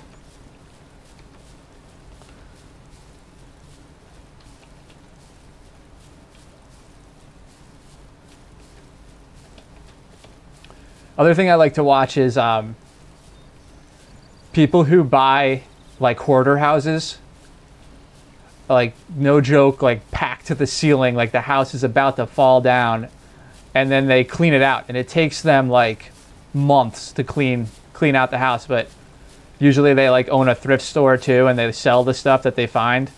But just watching them like pick through some hoarder house and find like the most random things, I just find that so entertaining. That and people who buy abandoned storage containers.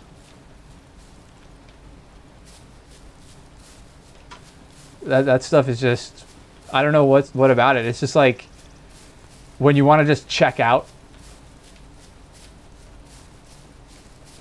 Oh yeah. I've seen him. He sings girls and asks them funny questions and stuff. Yeah, I've seen some of his stuff. American, yeah, it's like American Pickers, but like YouTube version of it. These are just like your average people. They're not on TV. I mean, some of them make decent money with YouTube. They have a lot of subscribers and viewers. I can't think of the names off the top of my head. There's just a few of them I watch. Or like they'll just go into a thrift store and find things to buy and resell.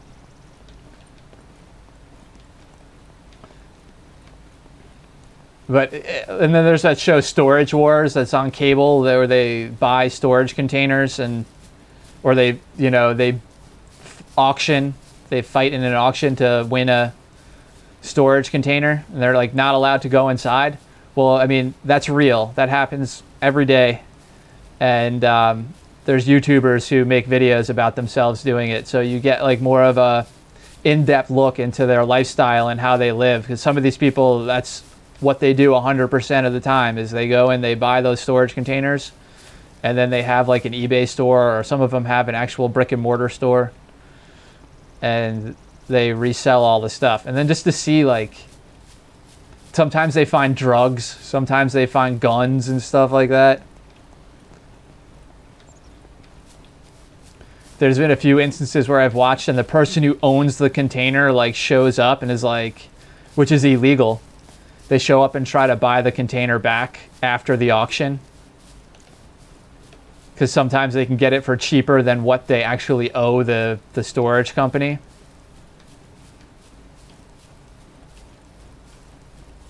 But they also run the risk of, because they're not allowed to bid on their own container if they owe money on it.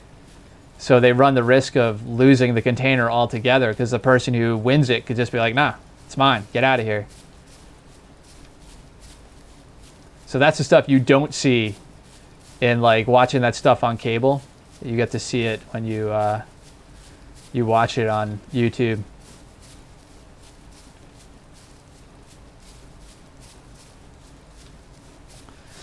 Starting to get a little quieter on this side of the map. Haven't heard gunshots or anything. Hopefully there's no one been in this bunker. What am I trying to say here?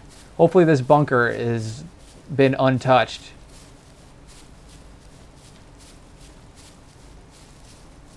No, I'm not familiar with him. I mean, I used to watch, obviously, like Shroud.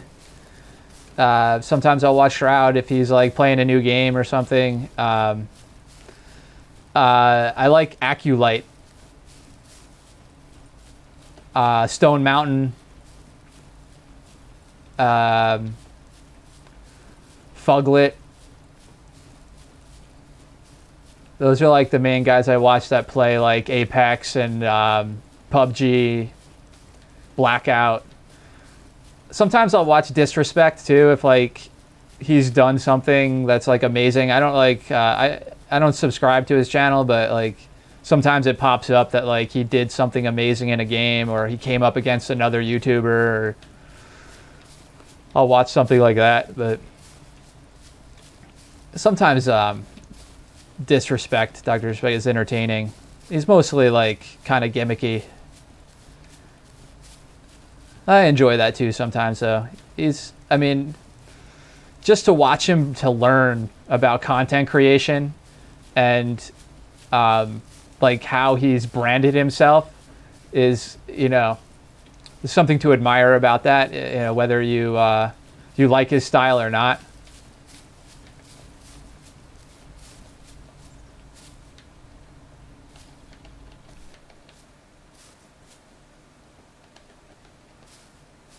Yeah, people, I like guys who don't take themselves too seriously. That's kind of like what I like about Aculite.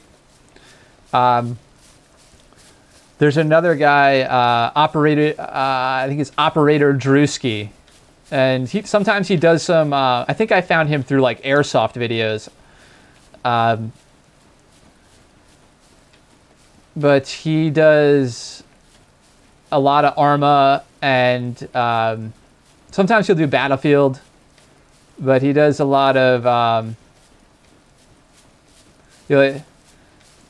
yeah, he rage quits a lot.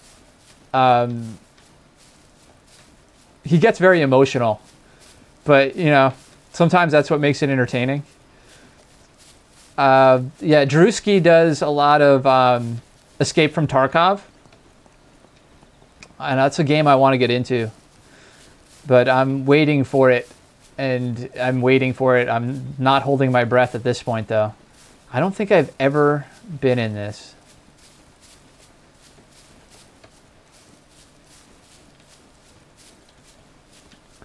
Trying to remember like what the deal is with this bunker.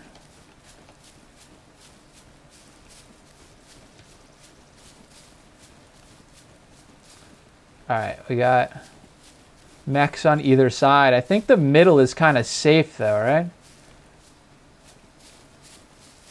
Like if you get in there, you're kind of safe. There's got to be a hatch up here in this corner. Yeah, I see it. Alright, I'm going to go hang out by this corner over here.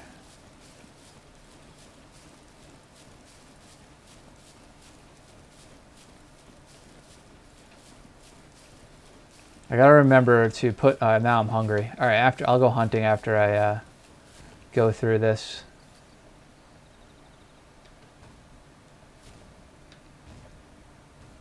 So when I was a teenager, I used to be able to squeeze through holes in fences like that. The skateboarding days.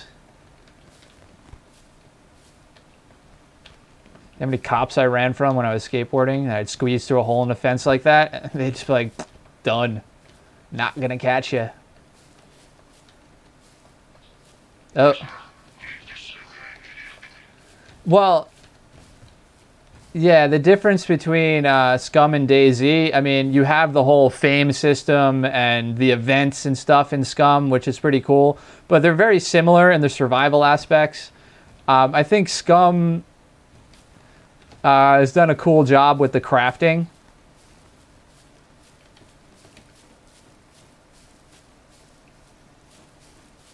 Oh, this could be bad.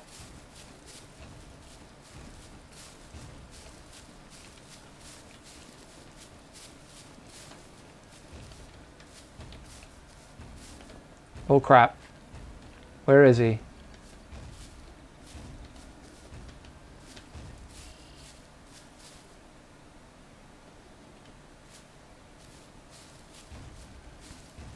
Which way is he headed? I kind of pushed in here without checking his pattern. Oh, here he comes. Oh, now I got a puppet on me too. Great.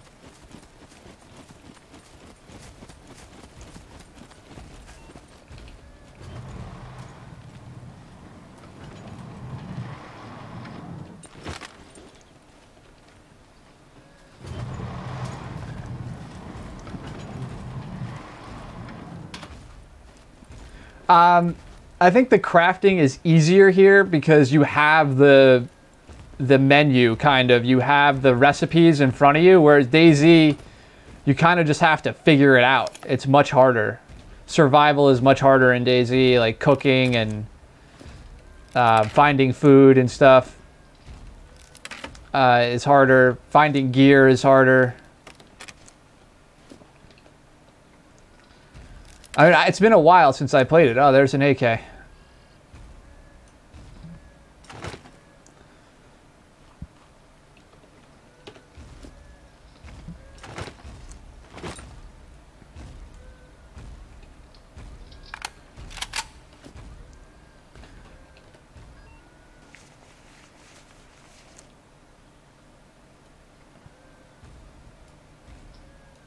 I forgot I lost that shotgun.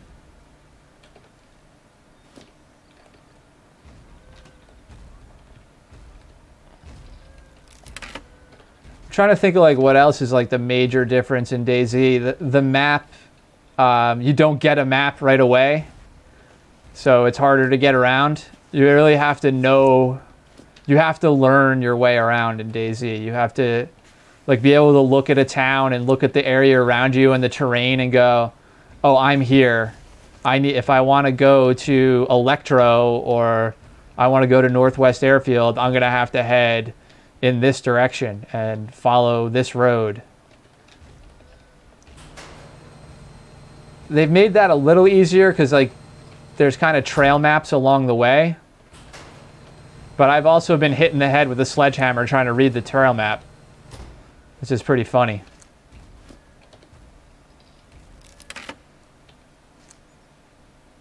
Yeah, you can, I mean, I run Lone Wolf in DayZ as well. But again, that map, I have been playing that map since Arma 2, so I know it.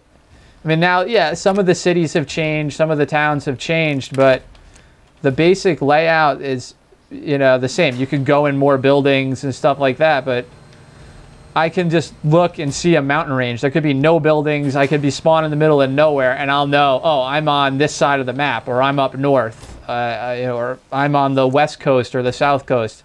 I know those things. Whereas somebody who hasn't played the game much, who's just getting into DayZ, would have a little bit more of a struggle to learn those things. That's right. I lost my night vision earlier when during the restart.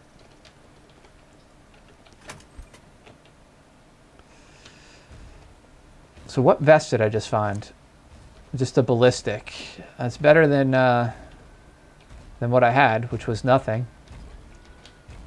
Yeah, guys like Baby Nades, and if you watch like Sata plays,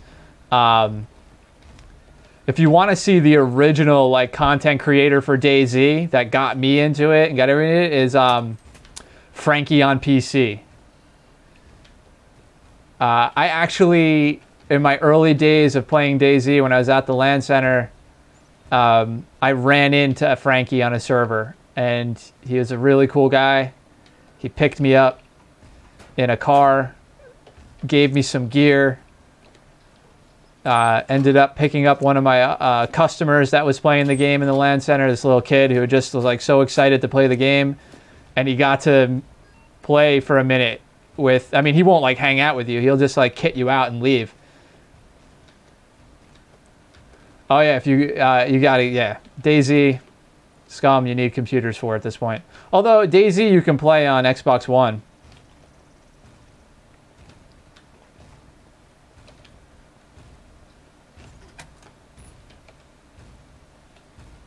Is this just the, yeah, I think this is just the front door. Oh my god, these pop-ups I'm getting are hilarious.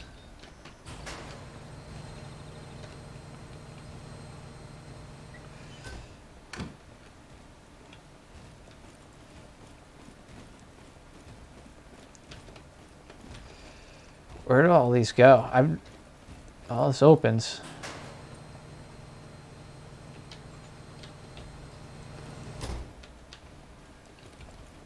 There we go.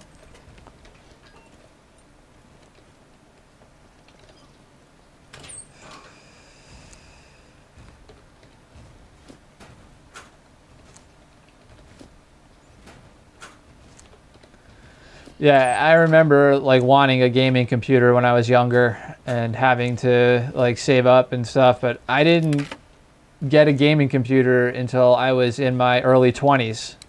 I couldn't afford one. I just played PlayStation 2, you know, PlayStation 2 up until then. I had some friends who would build their own computers back in the 90s. Like some of them were legit hackers.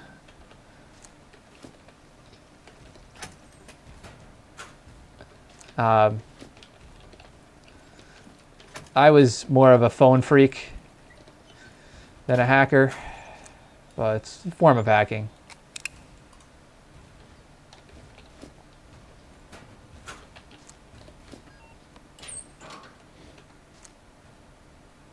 Yeah, PS4, yeah. She plays zombies, actually. Wow, level 30, like, what, Call of Duty zombies? That's freaking crazy. Oh, ACOG. I don't have a rail yet, but that'll come in handy later.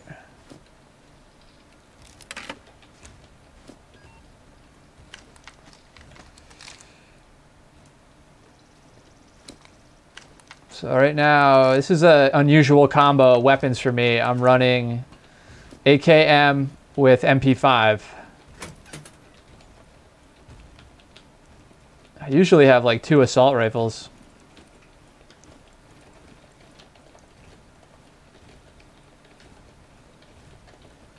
Yeah, I bet 2.5 hours. I mean, I'm trying to remember like what levels we used to get to. You know, we would do that occasionally at the LAN center. We would just on Xbox 360, World at War. We would make it pretty far.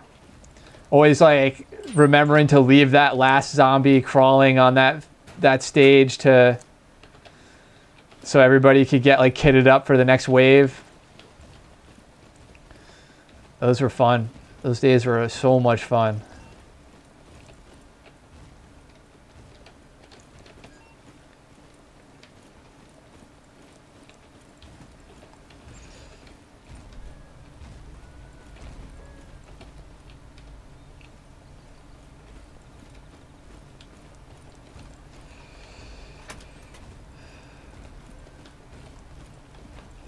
Yeah, you know, Kyle, you know, wifey won't let you get a computer because she knows she'll never see you again once you get it.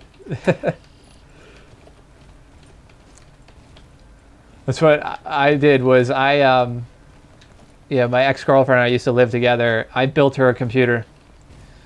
So it wouldn't be an issue when I was spending time playing games on my computer. She could just go in her office. Yeah, PC widow. So it was funny, and then we would play games together sometimes. We'd play like H1Z1 together with some of our friends, and we would play what was the other one we used to play? She'd play DayZ sometimes. Borderlands 2. We play that together.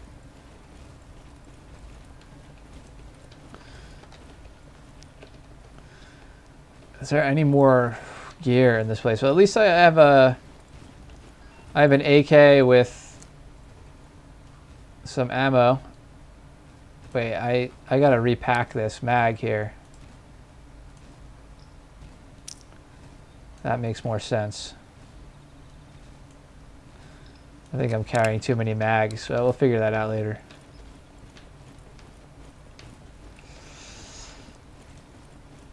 But yeah, my friends, I'm like, yo, get it. You got to get a computer. You got to get a computer. My one buddy didn't get a computer until he got divorced. And I built it for him.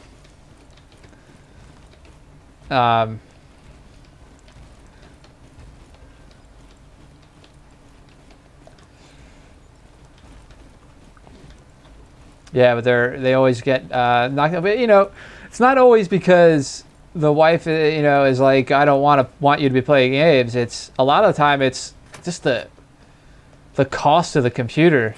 I already went this way, didn't I? So I think I checked out this whole bunker.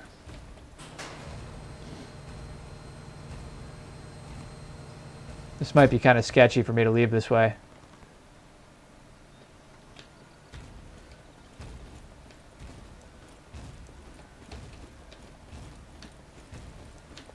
Oh yeah, this was really sketchy.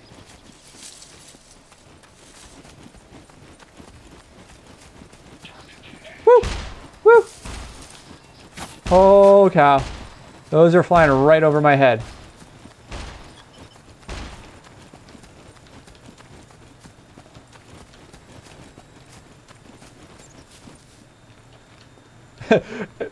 Empire Earth logged into AOL. That dial-up. Now you're dating yourself, man. That's, oh, I thought that was a player for a second.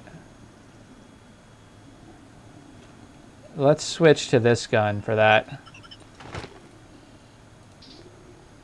Really? Bulletproof puppet.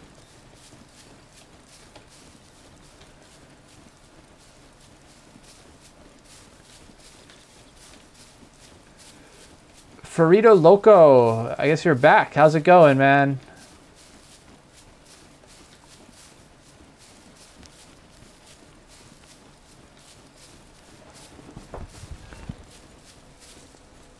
My laptop's locked up over here again.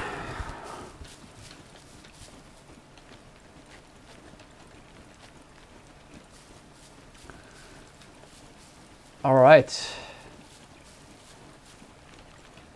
Yeah, dial up on AOL. I remember I used to use Netscape, but like going through the server lists and finding the numbers with the best ping and like writing them down. I had a little sheet of paper in my desk drawer. I had yeah, so I had my top servers, and then like whenever because my brother went away to college and I stayed home for school. We're only a year apart, but he would come back for like the holidays, and his like his roommate would come and stay with us, and they would take up the phone line, like chatting with their friends at college, and I'd go pick up the phone to like I'd get off work and want to call my friends to go find out what's going on and what are we doing for the night, and I'd pick up the phone and you hear that like beep, like they're freaking online again, and all you had to do was like jam down the receiver a few times and it would kick them offline, make my phone call, and then I'd be like, all right, then they could go back online. I don't know how long it's been here. This could be kind of dangerous. Oh, I needed that. Worth it. There's a Car 98 there too. There's my shotgun. M1.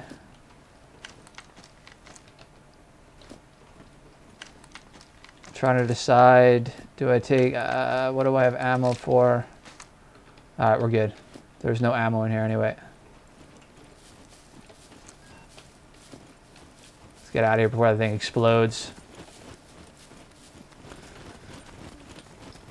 Switch back to the AK out in the open like this. All right, we're getting somewhere tonight. I got a hunt at this point. Let's, yeah, I used to kick my brother offline all the time. And then,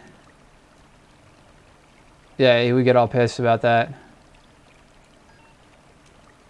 But I never used the computer during the day. It was always at night.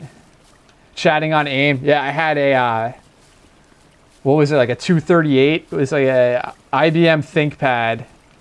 238. It had a,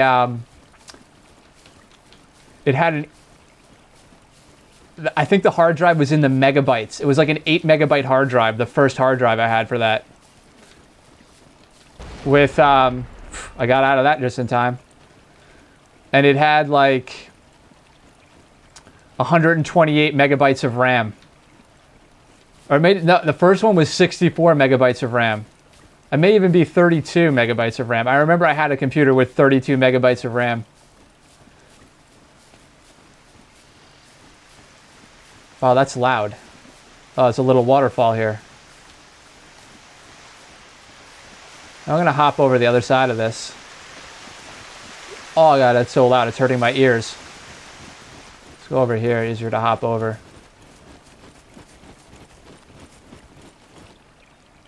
I'm trying to remember the first, like, custom computer I built.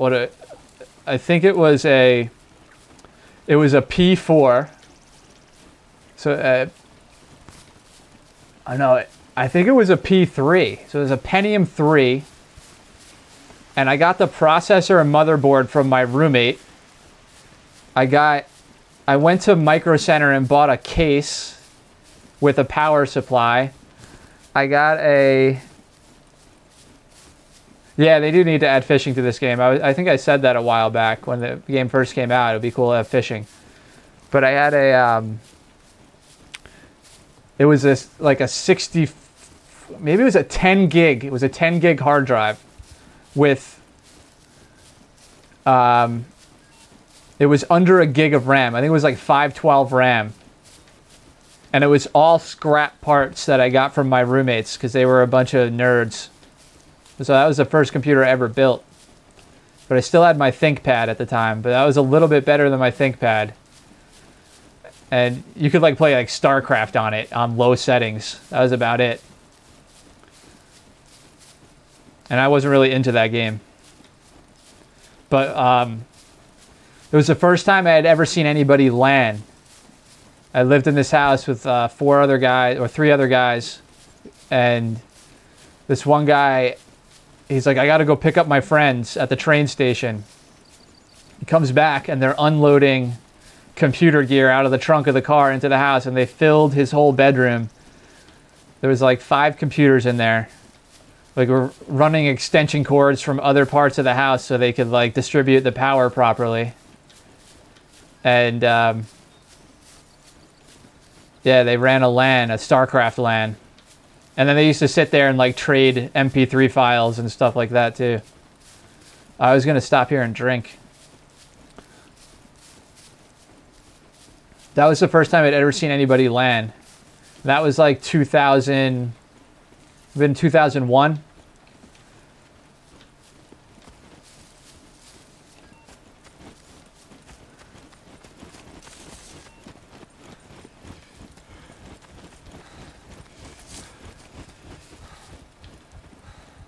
I'm so weighed down with equipment now. It's like, yeah, I think they did mention something about fishing. It would make sense for this game.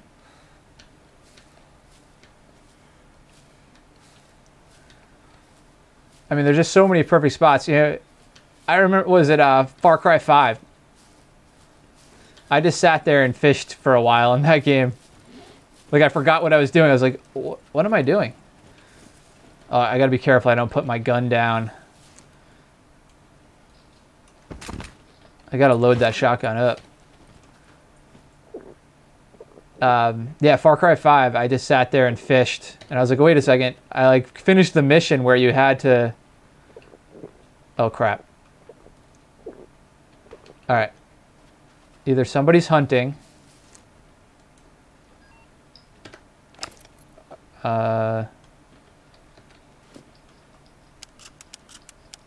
Or there's a gunfight going on. That sounds like somebody hunting. That sounded like a lower caliber weapon. Let's go with the AK on this. It sounded like it was this direction. Oh, they're close. Oh man, that could have been bad.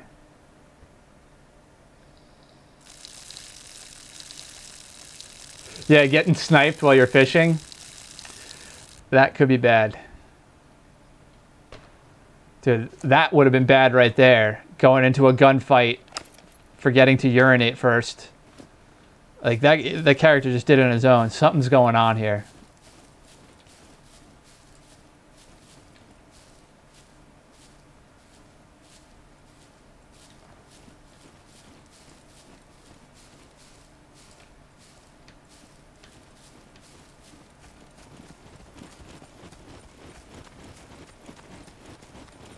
Like, part of me wants to push this. The other part is like, just go hide and keep getting geared.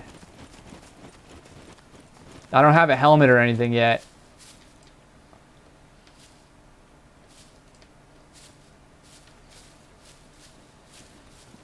I mean, it's a decent ways off here.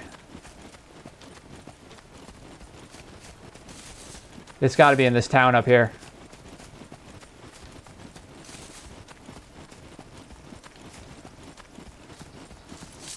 Yeah, see that lag you get? That's when you know there's a decent amount of players around. There's more gunshots.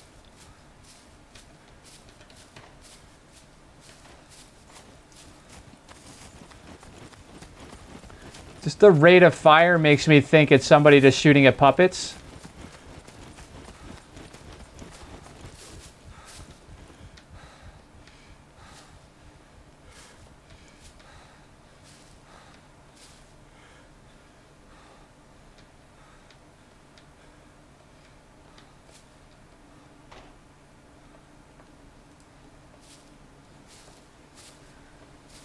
Yeah, I'd say they're killing puppets. Despite, like, the rate of fire.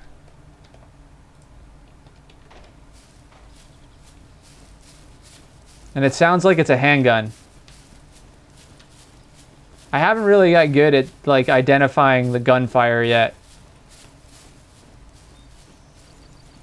But it's definitely not a shotgun. It sounds like a smaller caliber weapon. I'm going to stay on the outskirts here and keep my AK is give me a slight advantage. Hopefully they don't have a ranged weapon. And also I don't want to push in on a squad.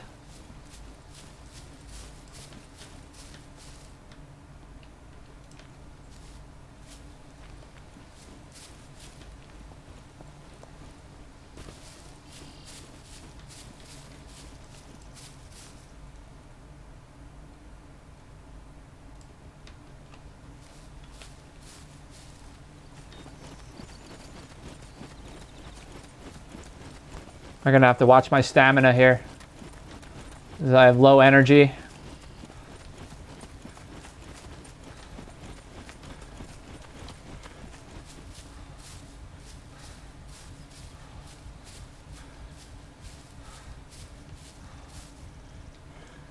Well, the deer was running from something, but I don't think anything was shooting at the deer. I mean, the amount of shots they took, unless they're just really bad at hunting. I just got to get my stamina back up before I push up here in case I have to run back.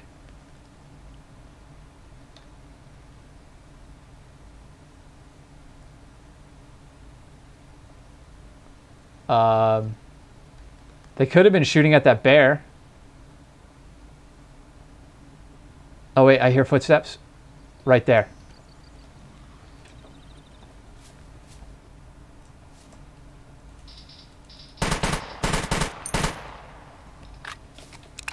I don't know if he's alone, so I'm going to pull back for a minute.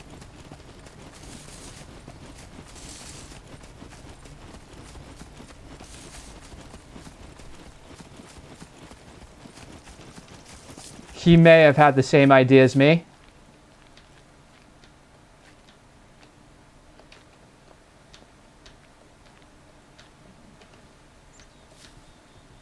But it looked like he was hunting that bear.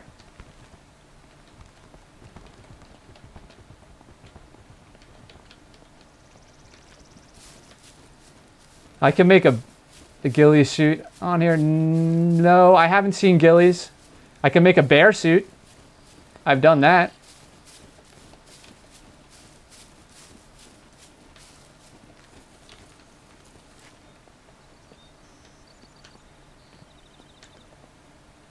I want to go loot that body because he looked like he had some gear, but I'm concerned that he wasn't alone.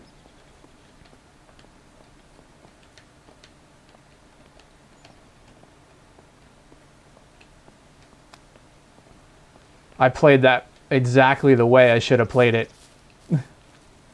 which is rare in this game. There's so many choices and mistakes that could be made. Like, I'm probably making a mistake right now by pushing up on this body. Because if he's got a squad, should I go for the body?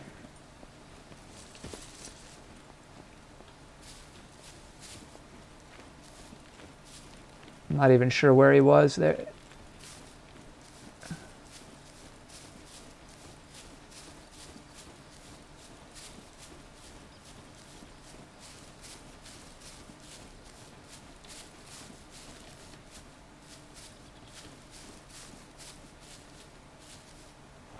He had a police vest.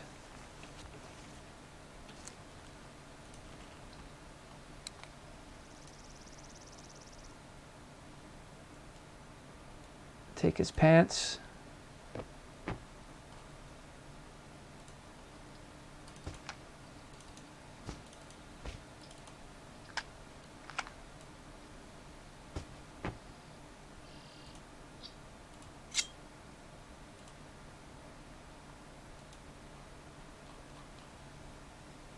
Where's his backpack? He was weak. Nothing else, right? Alright, let me get out of here before I get killed. Oh, wait. I was going to eat him, but I'm not taking that chance. So I need food.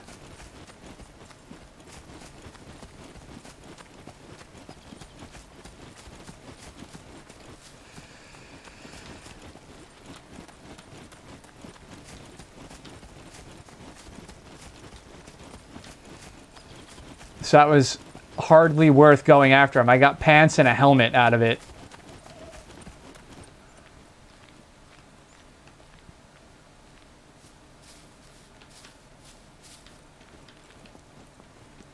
So I'm wondering if he was, by this behavior, I think he was hunting that bear. So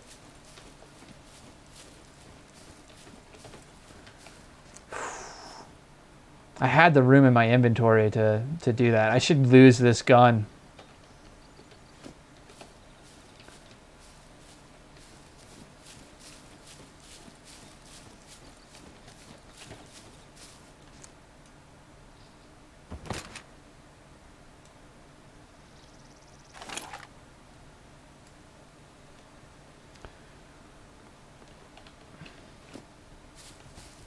Holy crap!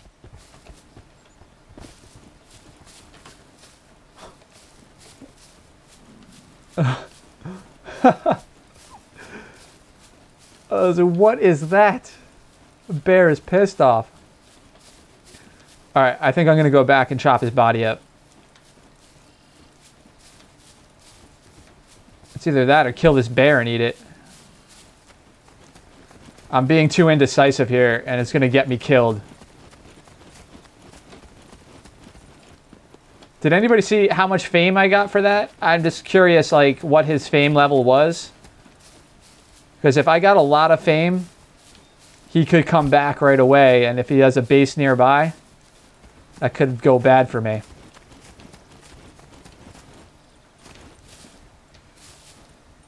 I need to get to this rock right here for now.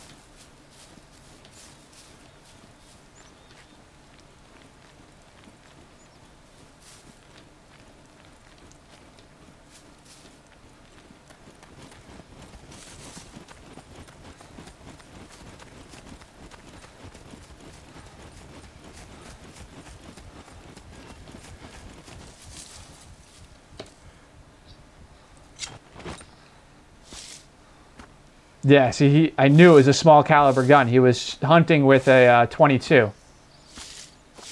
17. All right, he's not that high of fame points there, so it may take him some time to come back, but I got to be quick anyway. I don't want him to alert his teammates if he has a squad.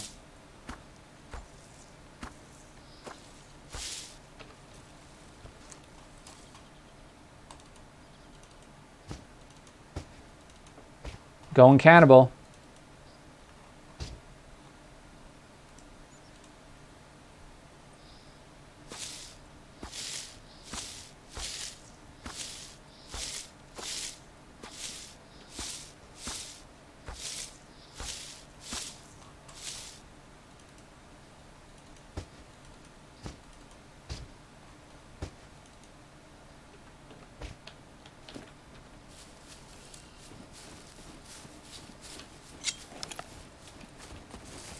Alright, I found a place to go cook.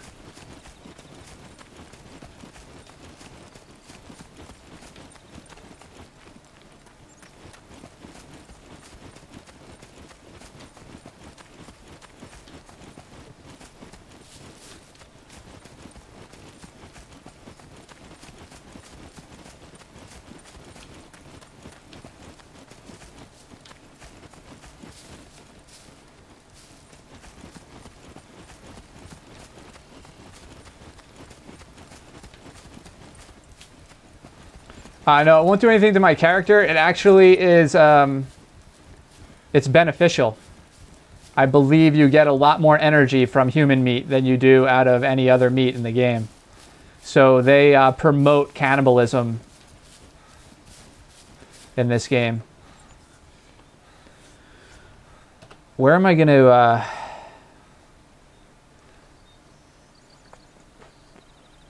I should have taken his skin. I'm not going back this time. I could have crafted a water bottle. There's a cabin over here. That's where I'm going. Gotta stop running. Let me get my stamina back before I go anywhere.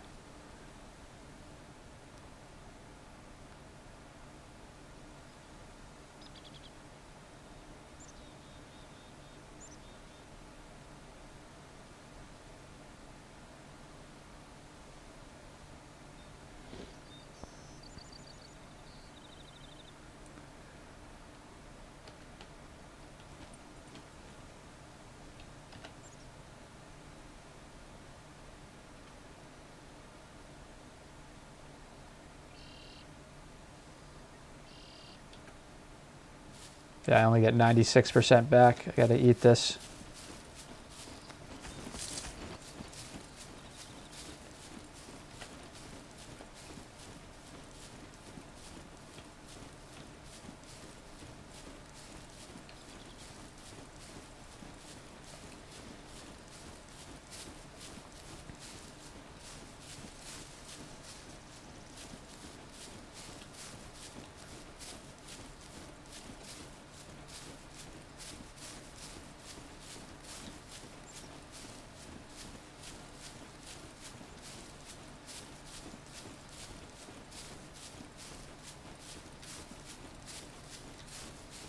Ah, it's a hunting stand. Alright. Let me just find a good grouping of rocks to hide in.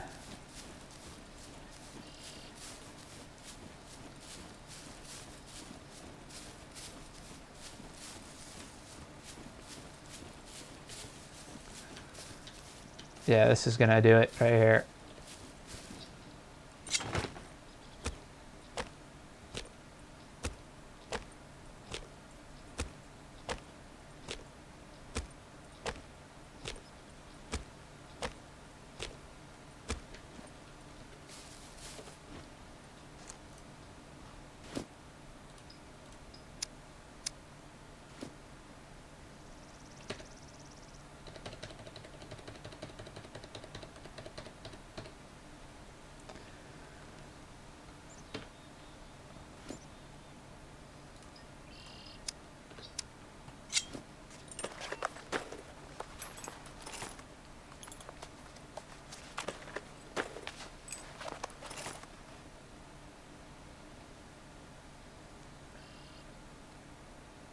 Oh, kids eating people? Well, I don't think so.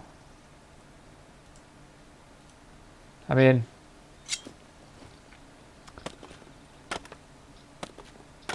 I think we'd have a lot of other problems going on. I mean, it was happening with the bath salts a few years ago. People were like kind of eating each other's faces and stuff down in like Florida.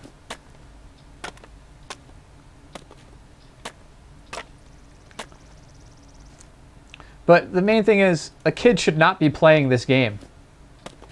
Now, I've run into kids that are playing this game, and I don't know what their parents are thinking of them buying games like this. All right. I have to stop what I'm doing. Somebody else is hunting. I'm going to have to try to remember where I am here.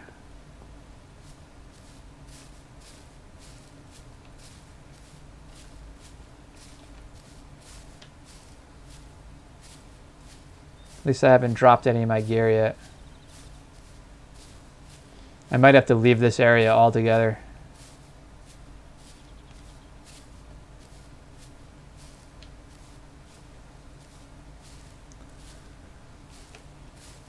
So it depends on how good of a headset they have and how high their volume is, whether they heard me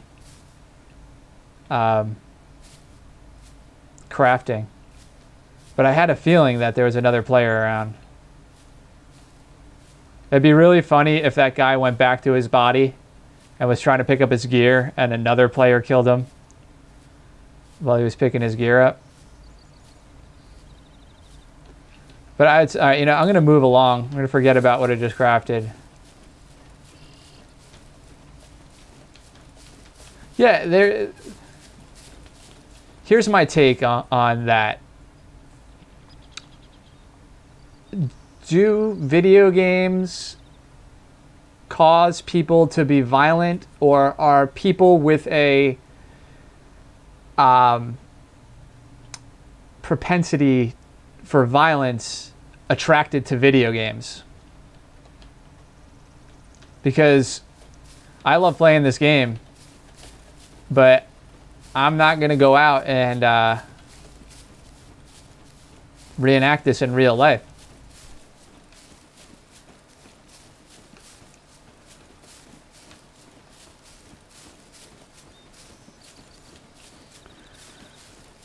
Yeah, I need to find a safer place to cook, because I don't feel safe out in the open.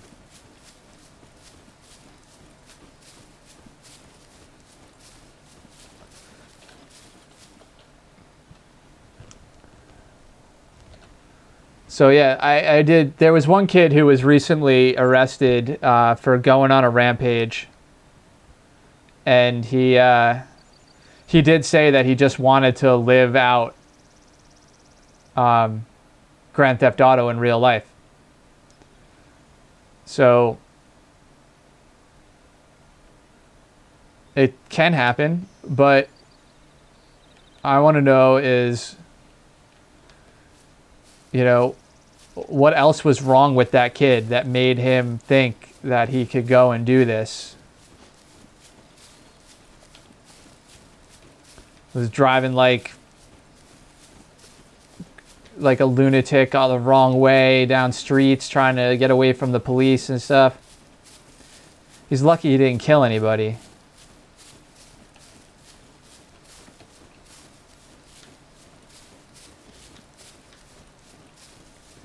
But again, I think, you know, if it wasn't Grand Theft Auto, it would have been something else. And that kid would have been on the wrong side of whatever he was doing.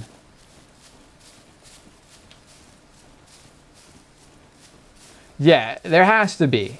I mean, you have to have...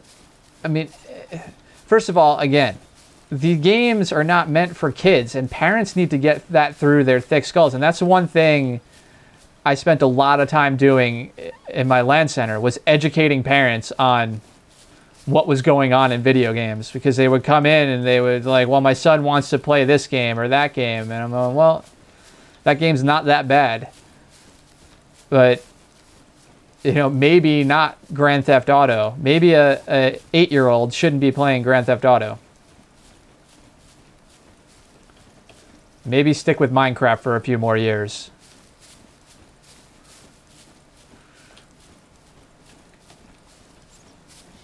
So I actually had this study done. You know, somebody was working on a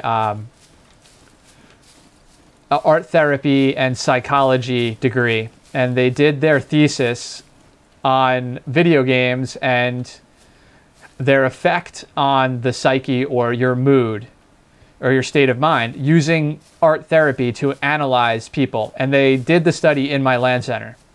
So what they did was they would have people come in and they used a control group. They had to be between the ages of 18 and 25, I believe. And it may have been slightly older. They were, most of the people were in their early 20s who participated. And what they did was they had them sit and draw, you know, do a piece of art that can be analyzed, you know, through whatever means they use in art therapy to analyze the drawings. And then they played a video game, and then they did the same, they did another piece of art which was then analyzed again and compared and contrasted between the two. And they had to do this over several weeks, playing several different game types. And about 10 different people did it. And pretty much the conclusion was that the more violent the video game, the more positive effect it had on the individual. The game that would frustrate and cause the most anxiety and anger in people was Viva Pinata, a children's game. So there you go. Call of Duty actually had the most positive effect on the gamers. They were after playing Call of Duty, they were the most grounded, calmed, and relaxed out of all the games. So the most violent game in the control was the most positive effect on the people playing it. Now, again, those people in the control group had to have, I'm kind of just not doing anything, just talking here, had to have a clean mental health record, so to speak. They couldn't have been institutionalized at any point, or they couldn't be on any medication for depression or any psychotropic medication for mood controlling or anything like that. I'm gonna see what I can do here.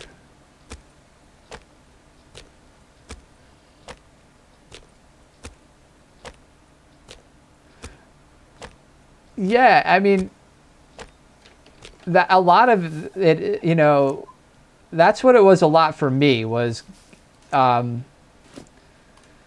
video games, man. When I would have a stressful day at work and I would come home, I would play games like Battlefront.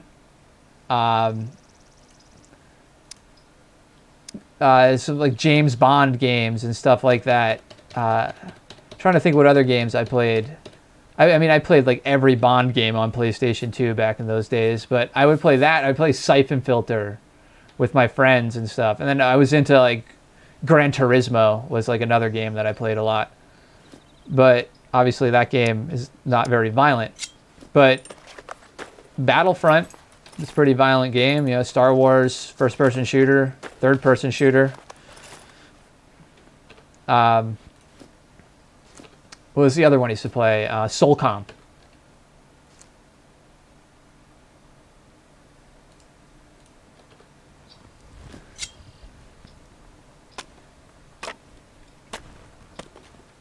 I'm trying to remember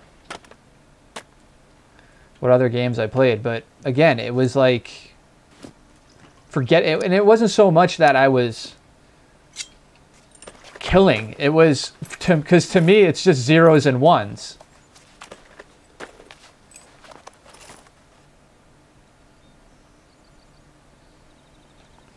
Yeah, I don't really care if I get killed.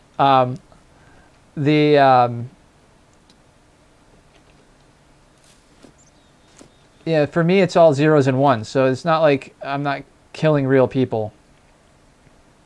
I'm, you know, getting my mind off the day, forgetting about everything else and concentrating on something, on one thing. That's what it's about for me. And it's always been about.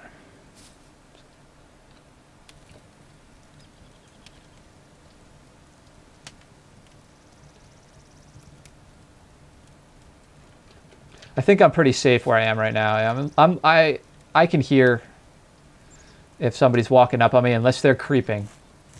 But if they're running, I'll hear them a mile off, even walking. These headsets are ridiculously loud and clear. Like somebody could walk in the room behind me right now and I'd have no idea. And I wouldn't even see him on camera because of the green screen. I wouldn't hear the door or anything. Because all I hear is the ambient sound of the game and myself talking.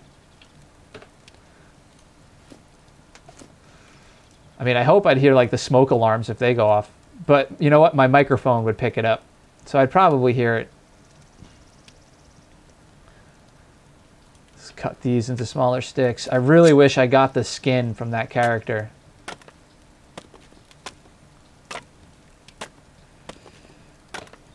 Because then I could make a water bottle. So, skewer with meat. It doesn't say that it was human meat, though.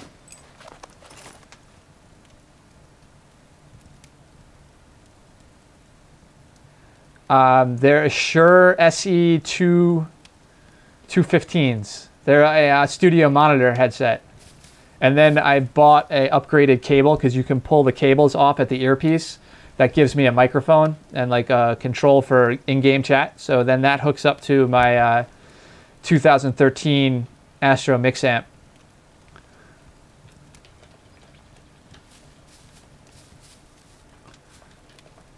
And the reason I use a studio headset is because any other headset I've ever used gets bleed through on the microphone. So if you watch like some of my older YouTube content, you'll hear like the gunshots slightly before I fire because there's a sync difference between my microphone and the game. It's like probably about a second to a second and a half difference. That's why sometimes my reaction's off. I have to kind of fix that sync. And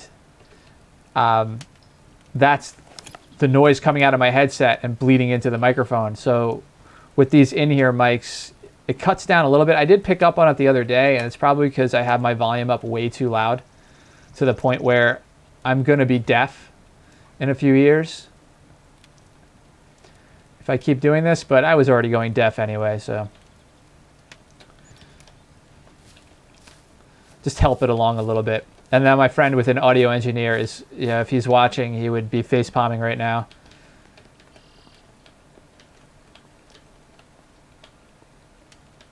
Because his ears are his life.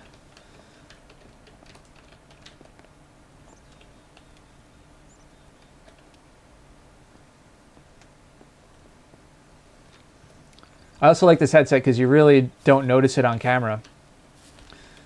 And with the other cable I have, which is more designed for like using in like a live production studio environment, like TV production, it's almost clear cable, like this right here. So it's easy to hide. So what we used to do is we'd run them up the back of our shirts, and then the wire would come out and goes back behind your ear, over your ear, and in your ear. You don't even know, because most of the time you have a static camera shot on you, and unless you like turn your head directly to the camera, you'll never see the headset. But this chat cable happens to be black. They don't make it in the clear. And if I put it behind my head, then I can't reach the microphone when I want to talk in game, which is rare, but you never know. It could save your life. You know, when you're a fresh spawn,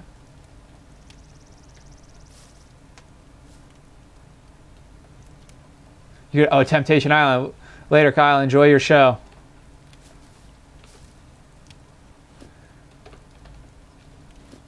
Yeah, I rarely talk, but like when you're a fresh spawn or like first getting kitted and you see somebody and you could take cover and kind of talk to them for a minute, sometimes you could talk your way out of a situation of getting killed and maybe even make a friend. So having a microphone in this game ready to go and making sure it's on and not muted. I try to do that when I first log in, so I can just jam that talk button and be like, yo, don't kill me. Especially in a game like DayZ, that's beneficial.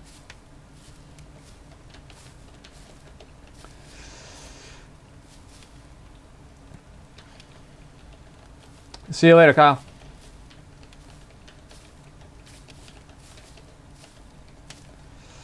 I usually stop streaming now, but I just want to cook the rest of this meat, and since I have the fire going and everything, and eat it, which I should be able to do right now. Let's go craft.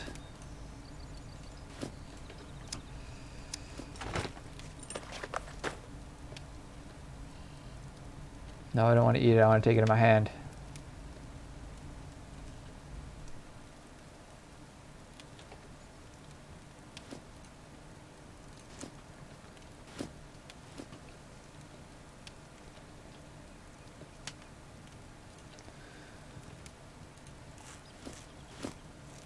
This is going to be close to a full stomach here.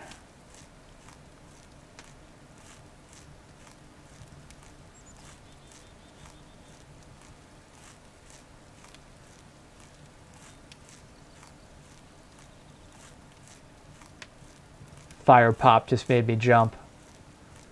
I got it. Perfect. All right, let's put out the fire.